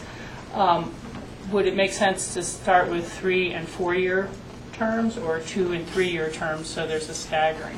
Well, that's what the Healthy Rivers did. They staggered their thing. I can't remember what the technical aspects of it were, but they staggered their. So you have these vacancies, or not vacancies, but you have people, who can apply for the position. And my memory could fail me, but I think we may have said that the out of Pickens County would be the 2 shorter terms to Right. begin with, to see how it played out. And then go from there. Yeah, I like 2 and 3 years, and with the greater majority in the 3-year from Pickens County. And I think we also had that the chairman of the committee needed to be the Pickens County resident. the only little exception would be probably that youth representative because of, if it's. Yeah, the that youth, is gonna obviously. be that may just be They may term out. They kinda have a- the annual. We work pretty closely with the Aspen Earth Club, which is Aspen High School. So we could just select someone from that group every year because there's someone that we're really familiar with. So Or is that too specific? I would let them know that they can apply. Okay. And again, try to get people to make the application process, and then also perhaps coordinate with Mitzi from Healthy Community Fund, because she has set up a little bit of process with some of the guidance counselors and things like that to get recommendations of students who would have the capacity. But we don't want it pre-selected, I think, as much as let all youth know that they have some opportunity, rather than one person get the golden star. And is it 1 or more? It's one youth. Michael? And you brought this up, though, Rachel, was, education for these committee members. So I think some money should be set aside for any or all of these committee members to attend a conference or to attend educational functions or something. So there's that fund available so people can become a technical expert within a year or two. So Yeah, that's a great idea. It's, we've made that available out of the Healthy Rivers and Stream Fund for those board members, and there's been, some interest at different times of people attending different functions. So that's a great idea, Michael. Jack? Well, I would approach that very conservatively and have a policy up front, some determination by the core board or our feedback also. The funding for Healthy Rivers and Streams is constant. Of course, the economy plays in the amount. The same with the REM fund, but the REM fund is really impacted by the economy. So I'd be very sensitive about how much money we are allocating or making available for this purpose. I agree with that, Jack. I was thinking of a conservative amount too, but if, there's some forms, they're $25 for the one-day admission and things like that, and we can get these members to it, I think that'd be good. We do need to vet that with the attorneys to make sure that that's an appropriate use of REM funds. Yeah, as long as it supports the REM program, I think it would, Okay. which it would. It'd So I be think that would nice. good. Michael? the other, speaking of attorneys, it came to our attention that the Corps had never consulted an attorney or didn't have an attorney on the board for its organization in the history of its organization. That needs to be changed. Right, yeah, so previously we had always used the city and county attorneys. And it was were very nice and kind of reviewing information for us, so it wasn't required for us to do that. But actually, We changed that in our last year's budget, so we actually have a line item now to keep an attorney on retainer. So we'll be discussing that at our March board meeting. Yeah, and I think that's because it's fundamental to a nonprofit organization. And then we, this formation still should be consulted with our attorneys, so it meets the charters of whatever the Corps of Attorney members. So you still need to refer back to our own various institutional attorneys. Okay. Well, we have two other matters that we need to get some feedback on. Is there anything else about this board makeup you'd like to? I just have a quick question for you. We're supposed to meet with a joint city council session previously, but this came first. And so the question is, if all these guidelines are met, is it still required from your perspective to do a joint county-city session or not? On the makeup of this? Yeah, do you guys want a discussion with the city, or if the city just... If there ends up being one or two points where they see a different pattern as being most appropriate, perhaps we could discuss it in a very brief format. But if it all seems to be that we're concurrent, Then okay. we should move forward without that being an agenda item in our joint meeting. Okay. Does the board agree? Okay. So again, unless there's, they come down, that has to be city reviewed, and it's only 5 people, and we just see this radically differently. Gotcha. Just trying to go from there. Okay, the other item was elected official voting protocol. And this is, so after recommendations have come from the citizen review panel to the core board, should the city or county rep both actually recuse themselves from voting on that final document and then only vote on it when it gets to our table, or should they vote on it there and then not vote on it when it gets to our table? That's another question. Okay. Traditionally in a public hearing setting, if you say we're on a P&Z and you voted on a land use matter, and then you later get elected and it comes to the board, you're perceived to be biased because you've already cast a vote either for or against the project, and so not able to give it its due process. And so you would recuse yourself and not vote on it at the board level. It seems that by allowing someone to vote at the core board level, they have a chance to weigh in to say, no, I really don't like that, or no, I really do like that, rather than waiting for it to get here and perhaps be sent back for further revision or changes. So having them vote earlier may enhance the smooth flow of the process. Not voting at core and having them vote at this table would allow a member perhaps to persuade his other commissioners to change the grant program or do something different because they had not weighed in on it before. So those are the relative merits. George? It seems like in the last time I recused myself, and I think I convinced Steve from the city to recuse himself, but we were still able to provide input, and so the rest of the board had a sense in terms of where we were coming from, but we didn't actually have a vote. So you could still provide. I have to wonder if that's the true definition of recusing oneself. You're really not supposed to participate in the dialogue or discussion, and at times not even be in the room because you might influence by your presence. So then I guess my other question is, John, you may or may not know, or maybe whether there's any other precedents we've had from any of the other boards we've served on, whether it be RAFTA or any boards that has sort of posed this question. Phyllis or Cindy, you can't think of any? No. Yeah, in terms of recusing, and this isn't really necessarily answering your question, there's different levels of formality, so that if you were to recuse yourself because of a conflict on this board, you would not be able to participate in the discussion. But that doesn't, there are different requirements and levels of formality. CORS, as a nonprofit, has more flexibility in what that recusal means. And so, but you want to have those rules established up front. You don't want them to be changing it. So that kind of answers, hopefully, maybe the level of recusal or what it means. But I think there's some flexibility, quite frankly, to structure that with core. I don't know enough about the boards that you sit on at this point to know what levels of formality you'd be accustomed to.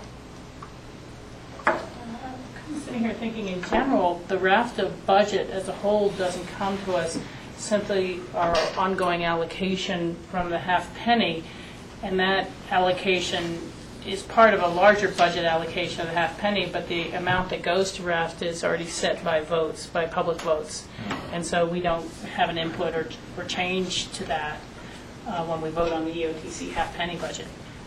So we haven't done any recusing there. We don't have a member on the housing board, and we don't have a member on the P&Z. So I really don't know that there have been, this is one of the few real circumstances. Jack? Yeah, after thinking about this and the process and what we're talking about today, creating the Citizens Grant Committee to make recommendations relative to the grant fund. To the core board. Yeah, I'm inclined to believe that the elected ought to participate at the core board level, because when you look at the makeup, not the individuals, but the entities, we have, for example, Aspen. Well, if all the elected were to recuse themselves, then the decision would have, there wouldn't hardly be a board left. Yeah. And- It would just be the city and county picking and passing it. Well, so, and I certainly wouldn't want Snowmass and Carbondale to kind of be overweighted, which, and I think the city is already overweighted in another subject matter, having Phil on there. He's their utility director because they have one. But I think the core board ought to be reorganized to have two at-large citizens on it, like a Bill Sterling and someone else, have the elected, and of course, certainly, Holy Cross represented as is. So I think I think it's very important for the recommendation to come from the core board to the two elected boards, that those representatives ought to participate at that level, because it's a much more in-depth conversation. Okay, and we have about 7 more minutes to finish these items up. Michael, what is your feeling about when our rep should vote? Well, my primary concern has been answered in that we have an intermediary to choose these that are not connected with any of these governmental entities. I mean, not connected in a direct sense. The difficulty was Phil was on a selection committee for a project that he was a recipient of, and that was patently wrong. They shouldn't have allowed that to happen. So I'm much more comfortable now with this citizen board as an intermediary and as a formality to have the core board as a whole either pass these on or not pass these on.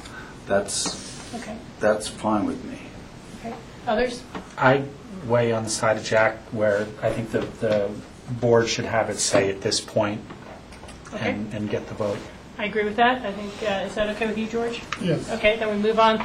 And so when an item hits the county BOCC desk, the core rep will not be voting on it.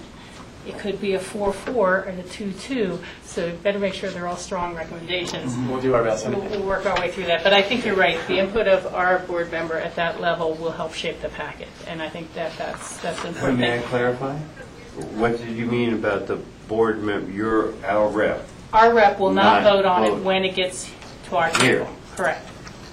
They will Well, I vote. just like John Ely's feedback on that. I think they can vote here with the disclosure that they participated, but they're one of 9.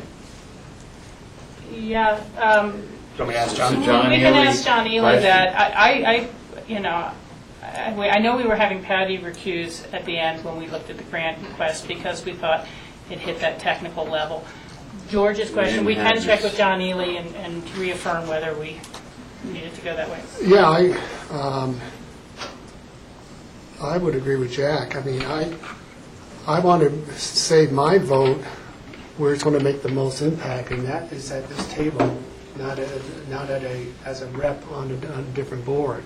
And so that's why I recused myself last time, because I wanted to make sure that I could have my vote stand where it has the most influence, and that's as a BOCC, not as a designated rep for CORE. Okay, and so then we're reversing ourselves here, which is No, fine. no. We're going to check and see if you can vote on both. Right, that was, Yes. Okay.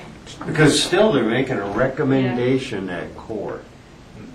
It's Yeah. not a final John? vote. Just for clarification, I think the real bright line rule you need to look at is, are you personally receiving a financial benefit from the decision? And that would be the recusal bright line. Where you're going now, which is Institutional. it's institutional, and so you're free to set a rule for yourselves that you'd recuse, but you're under no obligation to. So we could leave it open to vote. Does that make? Does that? Proceed. I think we Real need or proceed. to get our attorney's opinion on it and go from there. And if he says it's okay to vote at both locations, how does the board feel? Would they prefer voting at both locations? George Yeah, I does, mean, Jack does, absolutely. Rob does. Yeah, Michael's absolutely right, and we have to thank Michael for bringing this up so we could evolve the initial selection of grants. Well, hopefully our attorney's But now- advice will settle this matter for us.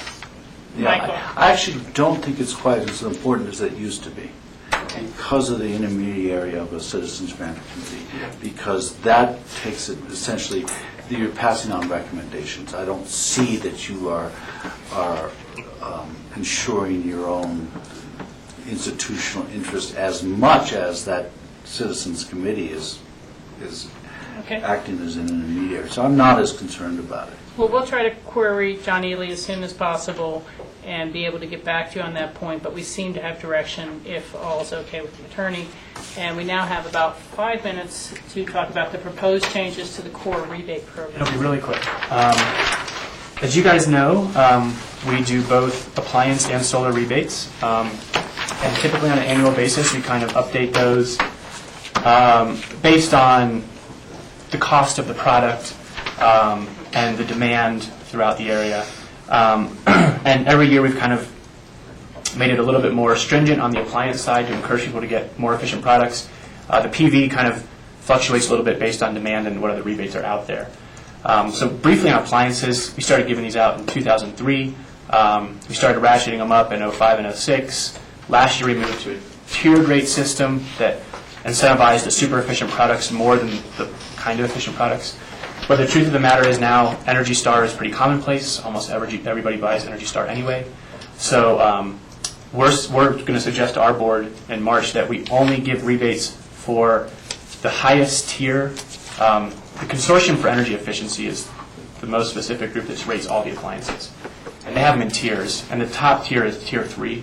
And those are the ones that really have, there's a price difference to get the most efficient product. And so we're recommending that we only give rebates for the super efficient products, no longer Energy Star products, which are what people buy anyway. And so that would be kind of, again, ratcheting up the efficiency savings on appliances. That's kind of the general theme for that. Solar has been a little bit different because, as you guys remember, maybe 2009 was gangbusters. The demand was just through the roof. Holy Cross ran out of money in like the first 5 months of the year. Then in 2010, with the recession, it slowed things down a little bit, and the Governor's Energy Office came on board, and without getting into all the details, they like to be the last money in. And so we had to be very careful that we weren't prohibiting stimulus money to fund these things and trying to use the rent money more judiciously, I guess. And so that made us much more conservative on the solar rebates. We actually think we'll be bumping those back up slightly this year. It says here up to 3 kW, but after hearing the latest information out of the Governor's Energy Office, we'll probably go up to a slightly larger system, which will provide a slightly greater incentive for solar installations. So essentially across the board, it's just kind of the latest reaction to the market and other rebates to encourage both clean energy and efficient products. And the public is able to get information about which products are rebate eligible both on your website and at the new Energy Center at the Airport Business Center? That's right. So Amelia Potvin, if you've ever talked to her on the phone, is the one that does all the rebates for us. She's part-time. We call her the rebate guru. She helps people through this whole process. But now that we have Energy Resource Center, it's an additional opportunity for people to make sure they're getting everything they can, which is one of our roles, to make sure it's as most cost-effective as possible. And you can find those websites at, the core website is www.aspencore.org, and the Energy Smart Resource Center can be found at www.energysmartcolorado.com. Very good. Okay. Board questions, Michael, and then Jack. It seems to me, at least on this list here, you have low-flow toilets and programmable thermostat. In new construction, I think those are de rigueur. You have to have them. So I personally, I wouldn't offer a rebate for when it's already part of the program. Yeah, we're with you 100% on the programmable thermostats and made that replacement only. Toilets, we had this conversation with Jeff Rice of the city, who runs the city's rebate program. And we felt that some minimal rebate might still be good for low-flow toilets, but maybe not. But they have to put them in. So I would say that 50% of our housing stock exists already, and so it isn't adhering to our new stringent building codes. And I think that you're absolutely right. All of our new construction will be already covered. But what I think CORE is trying to do is incentivize people to replace. Yeah, no, replacement is fine with me. But if you're already required to put it in, and it's a requirement of the building code to put it in, why would you give a rebate for it? So We could go to replacements on that one. I mean, and I don't know what smart strips are. smart strips are basically kind of like a normal power strip, except they have one hot unit. So one of the biggest things we deal with is phantom loads. So if you turn off your TV, really your whole entertainment system is still sucking a pretty substantial load. Well, the way these work is you plug your TV into the hot outlet, and so when you turn it off with your remote, it then shuts off everything else around it. So it avoids phantom loads, essentially. So the reason we offer two is one for people's entertainment systems and one for their computer systems, so that all of your systems are not pulling any energy when you think they're off, but they're not really. So that's kind of what a smart strip does. They're pretty effective. Jack. Could you explain the difference between tier 2, 3, and I assume there's a 1? Yeah. So tier 1, for all practical purposes, is pretty much Energy Star rated. So, Energy Smart, yeah. Energy Star. At tier 2 and tier 3, it gets kind of specific. For refrigerators and clothes washers, there's a second and third tier. For dishwashers, there's only a second tier. So the highest tier for dishwashers is 2. And then you're just getting into percent energy savings. But when you get to the third tier, it's significantly different. It's an order of magnitude different than both tier 1 and tier 2. Well, the way I'd weigh in on this is I would allow tier 2 and 3, as I'm understanding, if they exist, if it's above Energy Star. Right. Correct my term. Energy Star. So the basic note is we're evolving this program. And we might transition somewhere, but cost is everything, and not everyone can afford the most expensive. I mean, I know we've had to replace a washer recently, so I would go there where there's not the basic, but tier 2 or 3 if they exist. I'd absolutely go to replacement only on low-flow toilets, just like programmable thermostats. Smart strips, it sounds like you've identified 2 important needs. As far as down at the bottom of this page where you talk about rebates to share owners versus the larger program, for PV and solar, I don't think share owners ought to get rebates. You're talking about solar farms? Yeah, Okay. solar farms. They're already participating, and there's a payback, and there's the. I'm just wondering about the unending amount or need to fund all of these rebates. You already have one incentive by being in the solar farm. But the share, where's this money coming from? So I would not support that. And I'm not technically knowledgeable about kilowatts and all that, and I have to rely on your recommendations for that. But The other one, I'm really totally opposed to. This may be call for a larger board's discussion, which we don't have time for right now. Do others feel the same way that Jack does about not allowing it to be part of solar PV farms? Not necessarily, but I agree, this is a larger topic, and the core board has addressed it a little bit, but without any resolution, and I was just curious about the process. If the core board is going to be addressing this in March, then they'll make a recommendation back to the elected officials on this, but I think we need to have more of a discussion on this issue, because there's a lot of... Pros and cons? Yes. I can comment on that just very briefly. George is right. Course Board has looked at this at our past 3 meetings and been very much kind of on the fence on this, because on one side it's clean energy, that's what we're supporting. On the other side there are some issues like Jack brings up, and there's a couple other things I won't even mention because we don't have time today. But yes, so Course Board has been very much kind of back and forth on it. Okay, so that's going to be on hold in terms of your rebates right now until your core board has searched through it a little bit and then come back to us with some pros and cons. So that could be a later announcement of eligible rebates. We can add that whenever, but It's not ripe yet. right. Okay.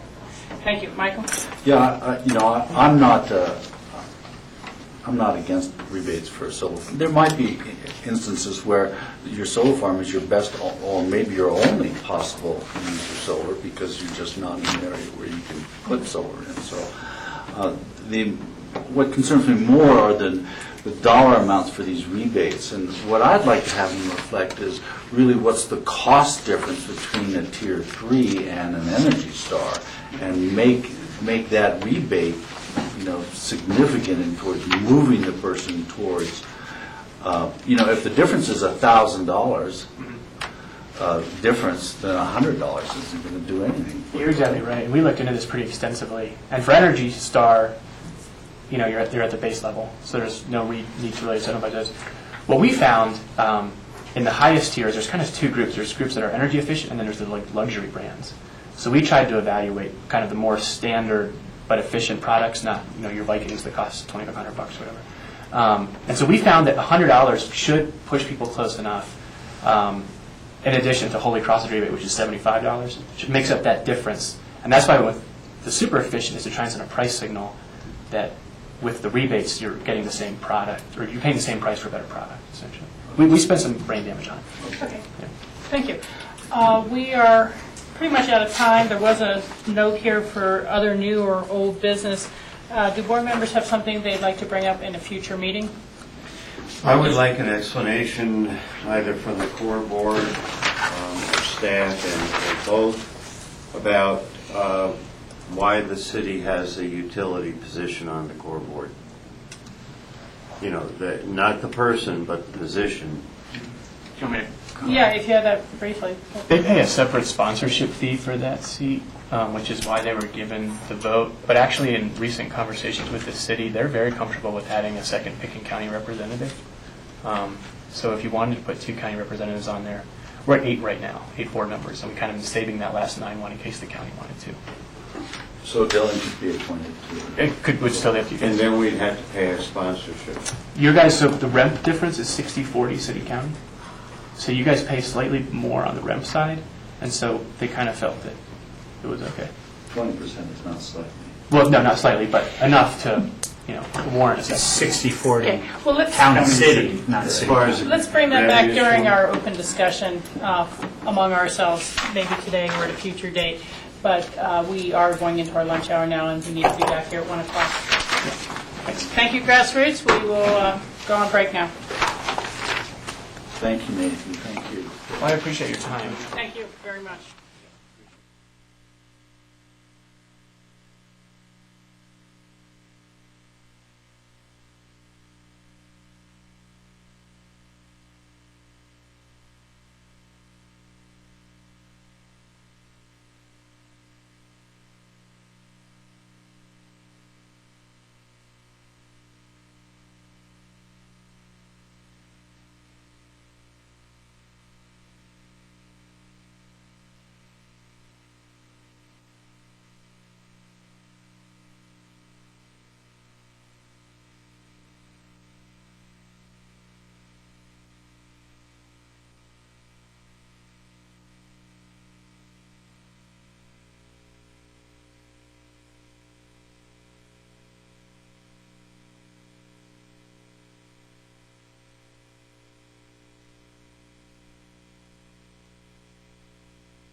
Tuesday, February 15th, our regular work session. It's 1 p.m. in the afternoon, and we're going to have an update on the energy performance contracting for the county buildings. Thank you. Just going to identify yourself for the public and the viewing audience and proceed. I'm Dylan Hoffman. I'm the Energy Program Manager for Pitkin County. I'm Dan Richardson, consultant to the Governor's Energy Office. And basically what I want to do is this is a follow-up to a previous meeting that we had on December 7th, where the board had some questions and concerns that they wanted addressed before we saw another iteration of this energy performance contract. Primarily those things were waiting for our new county manager, John Peacock, and our new county commissioner, Rob Ittner, to come on board. They also wanted to see this project taken to the leadership team for their thoughts and recommendations. And then also a little bit more of a detailed financial analysis, which is what all of those things are what we're bringing back to you today now that we've gone through those exercises. We met with the leadership team last week on the 9th to kind of create what our new scope is going to look like for the project. Partially to bring you up to speed, and then also because this is a good opportunity for public education, we've really looked at energy performance contracting from a philosophical standpoint as a great direction for us to go for a few reasons. One is we have high operating expenses, and that's not just our utilities, but that's our maintenance contracts, our ongoing operations. We have aging facilities and mechanical systems here at our county facilities. We definitely do have some employee comfort issues and some consistency problems within that. And then also we really have an issue with limited staff and expertise when we look at our facilities as a whole. So that's a big part of why we, as a county, chose the energy performance contracting direction. It's because we get assistance from the Governor's Energy Office. We employ the services of an energy services company that can really help us along from soup to nuts, start to finish in the process. So that's a big part of why energy performance contracting was selected. So in today's update, we've struggled with finding ways to present this project. This is undeniably a very large and complex, project for the county to undertake. It's been challenging to get everyone to wrap their heads around the scope, what are the philosophies behind why we've chosen the projects that we've chosen. And in the most recent meetings that we've had with our financial team, our new county manager, and the leadership team, we've decided that a great way to look at it, instead of just as a whole facility scope, is to break it down by payback and really look with a fine-toothed financial comb at the scope of the project. So we first outlined our baseline operating expenses, which is this. And I apologize that none of these materials were given to you before. We've been operating on a very expedited timeline to get here today. This is kind of what we started with. Is, what are we spending? What is our cumulative cost of operation going to look like? We realize that in the future there are going to be expenses to operate as we, from a status quo standpoint. Also, we really took a close look at what our future equipment replacement needs were, because those definitely factor into the scope of the project. We know that we're going to be replacing many of our mechanical systems in either the near term or the 10-year term, and those are great ways to identify prioritization of projects for that. So that's a good look at our baseline operating expenses. What we've come across next is this great big colorful spreadsheet that you all have a copy of. And what this is we asked Innovate, our energy services company, to break down the entire scope of the project, not by what we feel we need to do and what would be best from all of those philosophical value points that we talked about, but if we were going to look at it purely from a financial standpoint and prioritize it based on payback, that allowed us to basically draw a line and say, these are all the things that really make financial sense. And then we can, the other pieces that are addressing employee comfort or maintenance issues or ongoing capital replacement can almost be bought up into that scope because we make a value judgment for why they should be included. So what we have here is basically the scope of the project as it sits now. We've previously brought you kind of a slew of different options that we can have. This is taking into account staff considerations and working closely with our financial and leadership team, this is what we're recommending be the scope of the project moving forward. As you can see, it's broken down by the energy conservation measure on the left, by the facility, and then each of the energy conservation measures are assigned a payback individually, so that we're not just looking at a lighting project, we're looking at a lighting project at the Plaza building. So that really allows us to break it out and understand what that looks like. A useful life of those improvements, the utility and operation payback, and then what the payback would be from a kind of an all-in standpoint, not just what we're saving on utility spending, but ongoing capital cost and maintenance and operation issues. So all the projects in green are the projects that have remained in the scope. All the projects in red are ones that the leadership team identified as not having that value that we want to see in this project. So that makes it a little bit easier to see what we're currently sitting at. So the removed measures that we took out were things like lighting occupancy sensors, which we identified as a great behavioral change for people that they don't have to, it kind of takes the thinking out of leaving a room. But when we did a closer financial analysis, we realized that the payback didn't look great on those. The same with some of our daylighting projects that we had put in there, which would only turn on lights when there was an actual need for it. It was good in theory, but perhaps something that didn't pencil out when we really looked at it financially. Additionally, we took out the solar thermal system that we had, the solar hot water heating, had a very high payback on it, and we'd identified that from setting a standard or ongoing environmental sustainability as a priority, but it doesn't really make financial sense for us currently. And then lastly, we took out the Public Works awning project because we couldn't get that one to pencil out. There are a couple caveats to this that I want you to be aware of, that we are having a couple more high-level discussions with our airport director and with our library director to make sure that anything that's in the scope for those two facilities, which the airport is potentially undergoing a replacement, and then the library is obviously undergoing an addition. And we want to make sure that we really take it to that very high level and ensure that the projects that we've identified really work for the scope of those future facilities. So at the request of the board, I think we can look at this total project financial analysis. That's something that we really haven't looked at before. I've given you 2 pages. One is the project as a whole, and one is the project as it relates to just the general fund. So in conversations with our financial team, especially Tom Oken, we decided that the best way to look at this would be making sure that we're looking at a life cycle cost, the net present value, individual rate of return, and the return on investment of these improvements. And from my perspective, I think that it was a great exercise because it really allowed us to see that there is a lot of value in this. I think, solidified an idea that we thought was true, but now we can see that it actually is true. So in both the total project case and the case for the general fund only projects, we are looking at a positive net present value. The life cycle cost does make sense from a financial standpoint for this project.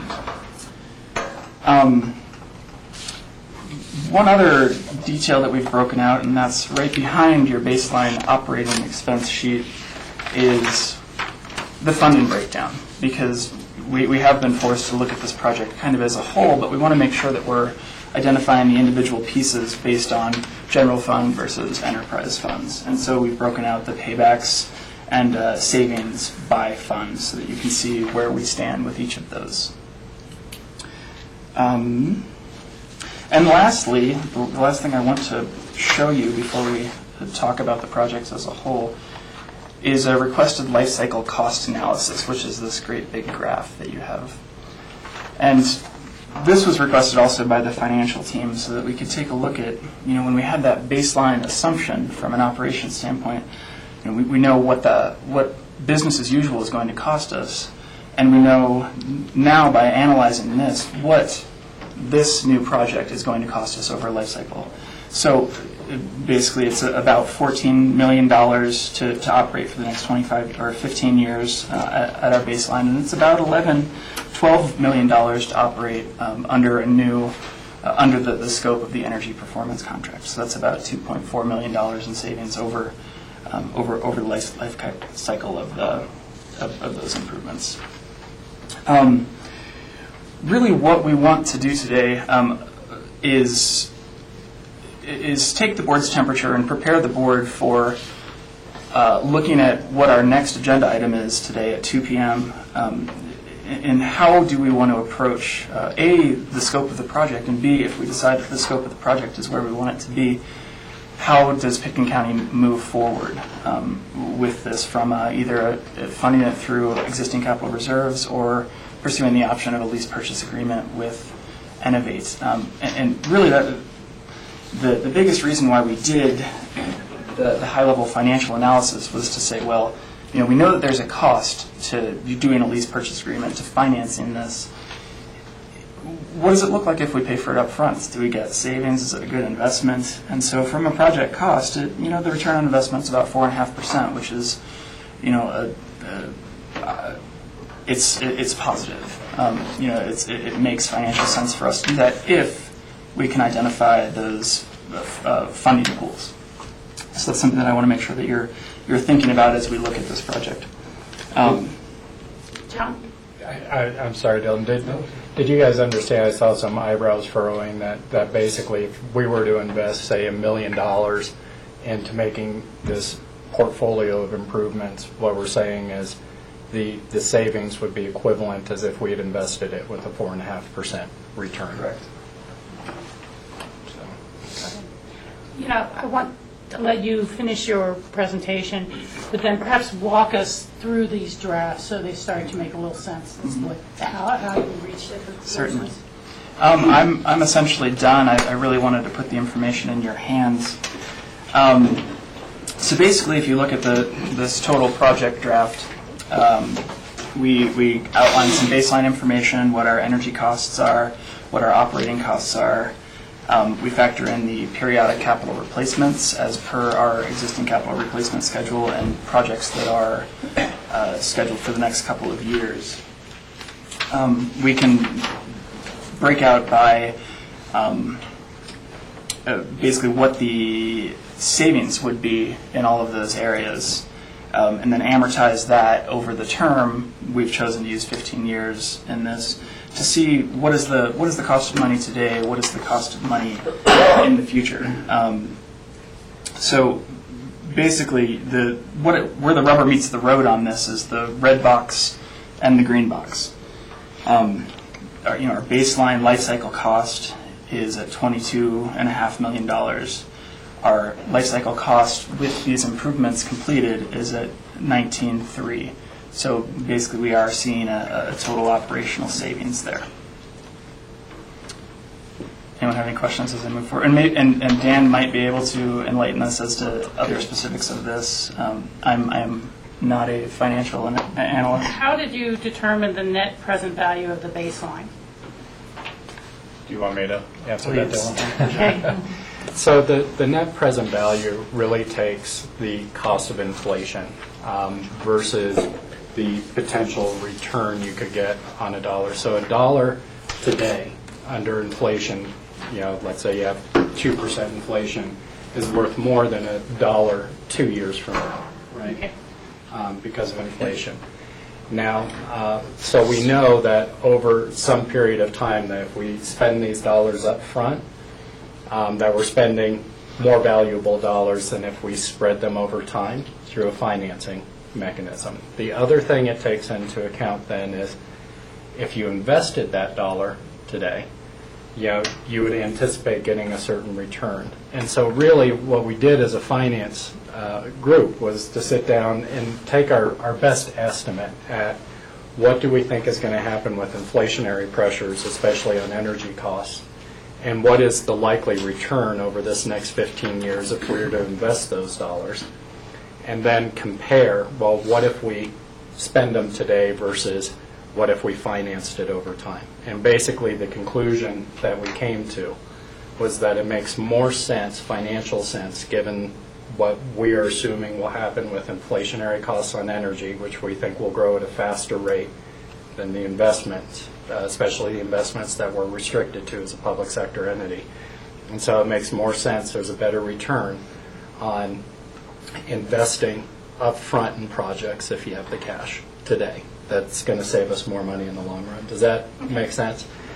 And so then the matrix that you have with the green projects was basically looking at what is the expected life of a project when you invest in it compared to the number of years, and the numbers in there are really the number of years that it would take for the project to pay for itself, right? So if you have a project with an expected life of 10 years and its payback is 5 years, what we're able to calculate is that you have a net savings of that 5 years after it's paid for itself, and that's part of how we calculated that value. Does that make sense? And that's why, from a financial perspective, a number of the projects that were originally recommended dropped off the list. Now, it's a legitimate discussion by the board. That's just on the financial side. If you wanted to bring certain measures back for value reasons, just because you think it's the right thing to do, it may not make financial, it may not have the payback, but maybe you think it's the right thing to do for another reason, then we can have those discussions also. But we wanted to bring you a set of what we would recommend based solely on the financial analysis. George was first, and then Rob. And John, can you just walk us through, just as one example, let's say on a total project, the project comparison, just on one line, so I understand how each of these columns works, from the baseline cash flow table to the projected cash flow table? If you just pick year one or year two, just so I have an idea. Okay, and so what you're looking at is the sheet, is Yes, that right, George? yes. Okay. And so I guess we'd start off on the assumption side. So you have obviously the project description, right, with the anticipated costs of the project, and then any reductions from grants or other funds that would be available. Okay. Then the debt assumptions. This is really what we think if we were to go out and finance the projects. What we're saying is we think we're going to be paying about a 4.5% finance rate. Okay. Really over 12 years, and this is based, I believe, on the Innovate financing. They would go out for third-party financing. They're not a financing company. So It's just an estimate based on... This is our estimate, and the reason we compressed that timeline, George, is we didn't want to have financing that extended beyond the average useful life of the improvements, if that makes sense. So that's why you see a little bit more compressed financing timeline there. Okay. Then you have the assumptions, as Dylan said, about the life cycle costs, the net present value. Okay, and so the net present value is that calculation taking the dollars calculated for reduced value and inflation net to what they would be if they were invested. Okay. And the internal rate of return of the project, which is right below that, is really telling you what the rate of return on the capital dollars would be. Okay. Let's see. I'm losing my eyes are starting to go bad here. Okay. And then the simple payback in years is going to be the number of years it would take for all the projects in this portfolio to pay That's back. just utility and operational savings. That's why that number is a little bit higher than what we've presented in the other examples. And so then, did you want to go through the baseline cash flow also, George, or is this? I think that got it, unless someone else wants to go through that. Does that help? Okay. Rob, you are. Yeah, a couple of questions. Your construction cost inflation rate, it looks like you have 3.6 here, which is, I'm assuming, what you use to calculate your net present value. That's correct. But we've got a finance rate of 4.5, so those two aren't totally in mash in terms of calculating the dollars on one chart versus the dollars on the other chart on the cost of that money over time, which I think can skew the numbers a little bit when you're doing net present value. We're making an assumption that that's the inflation rate for the next 15 years, and the inflation rate isn't going to change or go up or go down. That's important to understand when we take a net present value number. Right. The other thing that I don't totally understand here on the baseline cash flow table, you've got capital cost current and capital cost future. Can you explain where those calculations are coming from? I understand that the energy cost is what we anticipate spending in energy if we do the improvements versus if we don't do the improvements. And the operating cost is what it costs to operate that stuff. But what's the capital cost current and capital cost future? Basically, that's taking a look at what our 10-year plan says we will be replacing, putting the current as a value today, and then when the capital cost future is taking that 3.6% and applying that to what our current, what today's value would be for that project. So you can estimate if we do a boiler replacement, it'll cost a certain amount today. In 5 years, it'll cost 3.6% more amortized over those 5 years. Does that answer your question, Rob? I think so. You're adding into that formula both the current and the future capital cost to that. So part of that is using today's dollars? That's only used to get the future capital costs. Okay. That's the number that we really want. We left that in there so that you could see where that number is coming from. What the baseline is. And this is also making an assumption that there isn't any additional capital cost for these projects over the next 15 years, because that's left completely blank here, as opposed to a component failing that needs to be replaced on something that, 15 years is a long time. So I just want to make clear to everyone that this is making the assumption that there's no additional capital cost to these projects over the next 15 years, because it's empty in the project cash flow table. What it is, there is, that metric is in there in the operational costs. Okay. So a That portion is- of the that is- operational that is- cost is really, Right, standard maintenance. And then, Rob, if the useful life were, say, 8 years, that replacement is getting captured in the analysis over a 15-year Okay. time frame. and then my last question is that, going 15 years out, these seem to be fairly specific numbers, specifically on the energy saving thing. For instance, in year 10, you're saying that our energy cost is going to be $220,000, and if we do these projects, if we don't do these projects, our energy cost is going to be $296,000. How do you come about getting such accurate numbers on those things?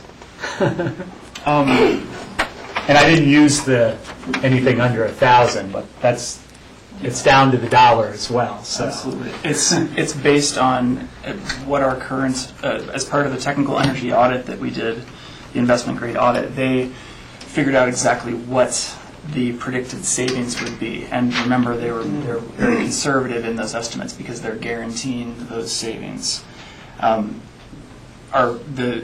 The current and future costs are based on that assumption of an energy inflation escalator. So we're basically taking, this is what our current operations are. If we continue to operate like this, we're not saying there's additional loads, and energy costs are higher. It's a relatively simple calculation. You're absolutely right. If we add employees or add systems, we might increase those energy costs. But this is looking at a snapshot of how the operations are today, extrapolating that out into the future. And you could probably round these off and have a reasonable level of accuracy. And the inflationary energy cost you used again over the time period was the 3 That was at 4.9%, correct? Okay, well, I was just reading the other day where Barron's is projecting a $300 barrel oil by 2020. So hopefully we only see 5%. And again, these are conservative estimates that Innovate always errs on the side of being more conservative. I have Jack and Michael in the queue. John, unless you have something that clarifies what we just talked about. Okay, Jack? Yeah, thank you.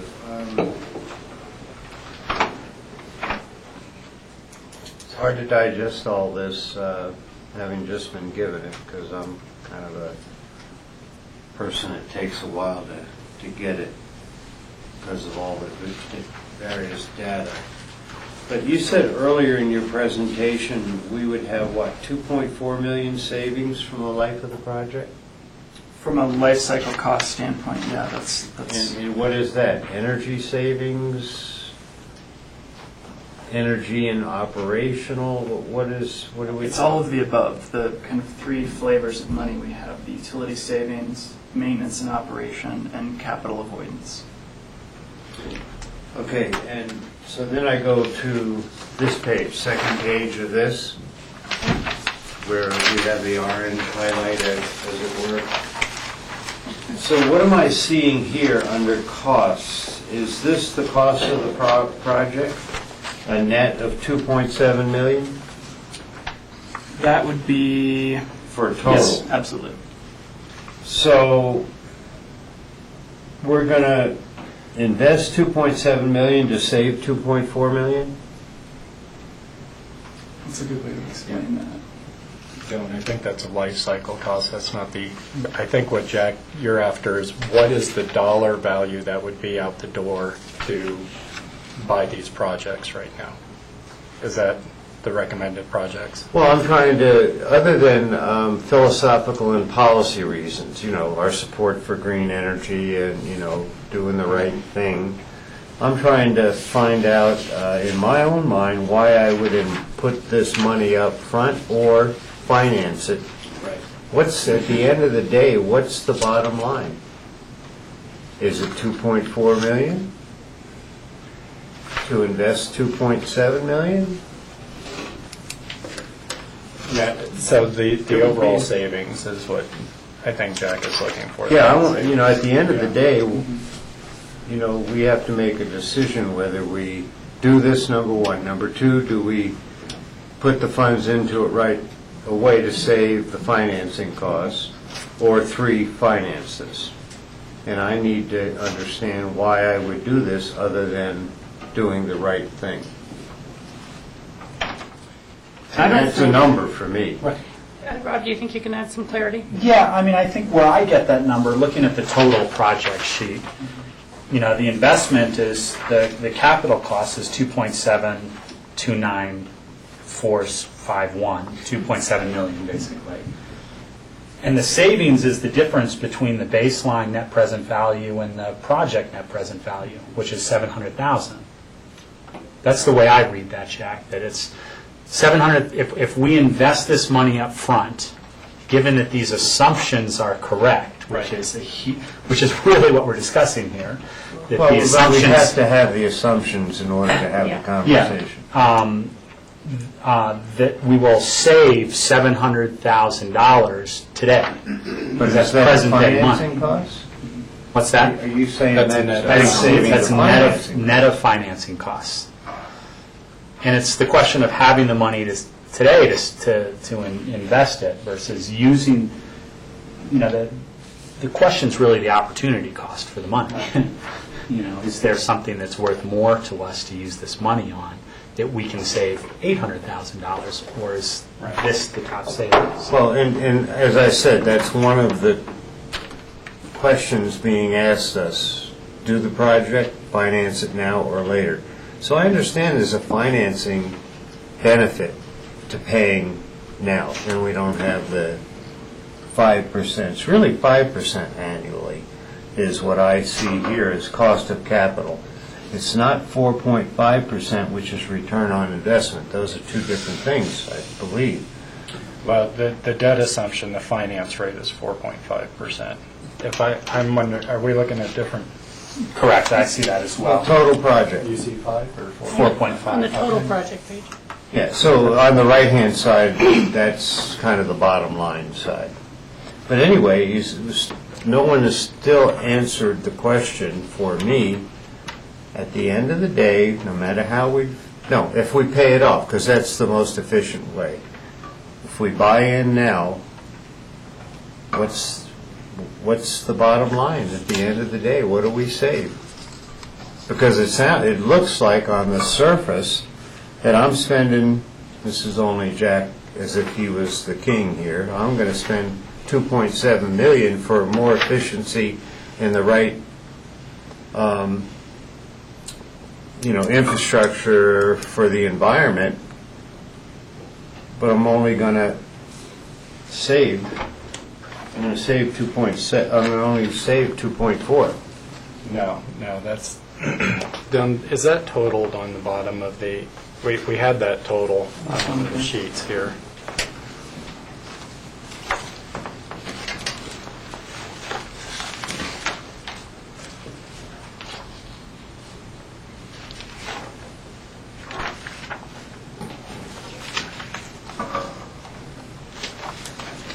So,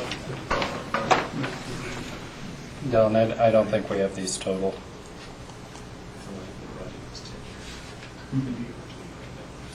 Yeah. That's annualized, yeah, that's Yeah, correct. so the problem is we annualized the savings.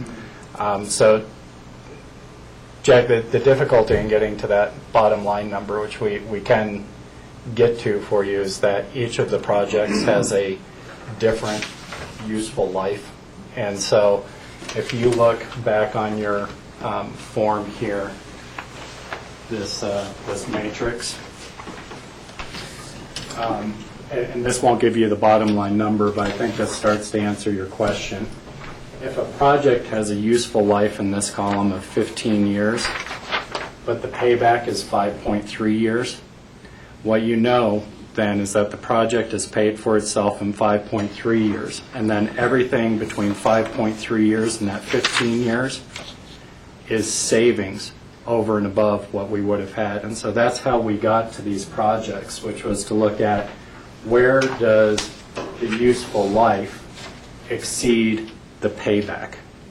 And then we looked at the net present value, which is, and Rob's absolutely right. The net present value, the accuracy of that is all in the assumptions. And how you do the assumptions could change that calculation. So, for example, if energy inflation is greater than that, what we have listed here, it's actually favorable to our calculations. Okay? However, if it goes the other way, it's not favorable, and you can do the same. But so that's how we got to these recommended projects, was to say, look, if you've got a useful life of 10 years and it's paid for itself in 5, you've got 5 years of savings. And so we know that by recommending all of these greens. And we do have that. We do have the number for you. I just think we don't have it in the spreadsheet today. It's a little bit buried. So we can get you that bottom remiss line in not number. making that readily apparent. But you're not spending more money than you're saving. So then, John, are you able to then, on each of those projects, to see exactly what the savings would be? Yeah, 15? We could, project by project, and maybe that'd be something that Innovate could do to help the board, is put that savings right in the box. Because that may help. Because that's what you really want, is what's the net savings. And I think the problem in doing the bottom line number is they all have different useful lives and such, which is why you don't see that now, Jack. But you could see it for each one of these. Well, What's and that net there's savings? a dollar savings, but then something that you've just articulated, there's also a life cycle savings, meaning once it's paid off, there's that savings, which you can't put in dollars, but, well, you might be able to actually by replacement cost, but I'm not thinking we need to go there that deep, but, hey, one more question? Yeah, and then we'll go to Michael, who's up next. Can I just To follow up on the same this- point? On the same point? Yeah, sorry. The presentation is looking at all the greens being done in one chunk versus looking at where you can have the greatest savings on a project-by-project basis. Right, well, you can call them any way we want. Okay, what we did was we said, and with the one exception being solar voltaic, and I'll explain that in a second, but what we did was we said, look, we want to recommend all the projects that have a positive fiscal impact over their expected lifespan. Okay, so that's how we know we've got the savings check. That's what you see in green. The one exception being solar voltaic, you see right now that's showing 142-year payback. But what we're saying is there's also some grant dollars out there that if we get them would buy down our actual cost in doing that, and it brings that payback more in an 8 to 10 year time frame. And so our recommending that is really contingent on receiving grant dollars. So again, just to clarify, all the greens add up to 2.7 mil. That's right. That's correct, okay. Is that upfront cost, Dylan? Total project cost, yes. 2.7. And then if we wanted to look at breaking that down into specific projects, we can do that, Absolutely. determining where the savings are. Absolutely. Okay, that's what Yeah, I I'm sorry, I wasn't understanding your question. Well, this is a little confusing. And so, and just to be clear, what we're here to ask you today, we've got another presentation coming at 2 o'clock to talk about road projects. We also are preparing to initiate a facilities audit. And so what we really wanted to get today was confirmation that philosophically, in terms of how we're looking at recommending projects, we're on the right track. But to bring them back, I think the recommendation of the leadership team was to bring back this suite of projects along with whatever's produced out of our facilities audit. And so we're not asking you for a decision on projects today. What we're asking you is, are we on the right track in terms of how we're trying to winnow down these projects for recommendation to the board? Because I think the confusion was there was a lot of different values playing in. So now we're focused on the financial return and trying to bring a suite of projects with a positive return on investment, and then understanding what type of return you guys want to see so we can recommend a final set. Yeah, so that other question is, what is shown here, just broke down by year. What you're looking at there, Jack, is what our replacement schedule looks like in the one in your left hand. Those are the projects that are up for eminent capital replacements on our 10-year schedule. So it's not a total project list? No. So these are the capital replacements that would be occurring separate from an energy performance contract going forward over time. We would be doing those anyway, We'd be doing and those. those are make very good sense from a capital cost avoidance standpoint, because it's the money is already spoken for. You could say we know that those are going to be costs that we're going to bear in the future according to that schedule. Maybe the way you phrase it is, these are the projects that can be avoided by doing the recommended project. No. If that makes sense. Well, okay, Michael's been waiting very patiently for these questions to go through. I've been waiting because I'm really confused. So, but, so after the payback period, 5 years, and then we start to realize savings, won't those just be hidden savings, and won't we start budgeting out of those savings for other projects? So it's very difficult to actually track those savings. That we tend to sort of just shuffle the budget around. So we put off things or do things now to get savings later, and then apply them to another part of the budget within the county, not directly related to what we're talking about here. Well, Mike, I can't disagree with you. I think if we have revenues that we aren't dedicating to utility costs, we will probably appropriate those dollars somewhere else. Yeah, I mean, that's really problematical. And so the only way for us to really track that gap, and again, it's based on the assumptions, based on where we're at today with our energy consumption and trying to draw out if we don't make any changes or introduce these conservation measures, what would we anticipate our energy use being? That we can calculate, and that's what Innovate has calculated. Then we can compare that to what our actual energy usage is, and that's in fact what the energy performance contracting does, is we set, okay, here's where we think we're going to be in our usage. And again, those assumptions are subject to some variables that we're all, we try and take as much of them into account as possible. So we can put that out there. And then we can measure to see whether we've hit our energy targets, because we've done an analysis now that also brings out, that says over this 20-year period, we should only be using this amount of energy. That's what we really measure against, and that's what we hold them accountable to in the energy performance contracting world. So if they make it, that's great, we're on target.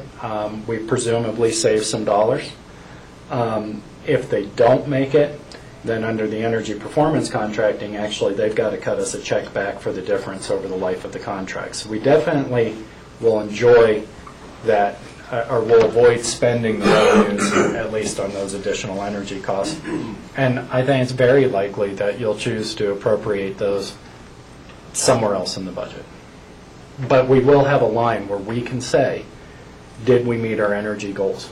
Yeah, I mean, that seems to me a much longer planning process. In other words, if you adopt this goal here,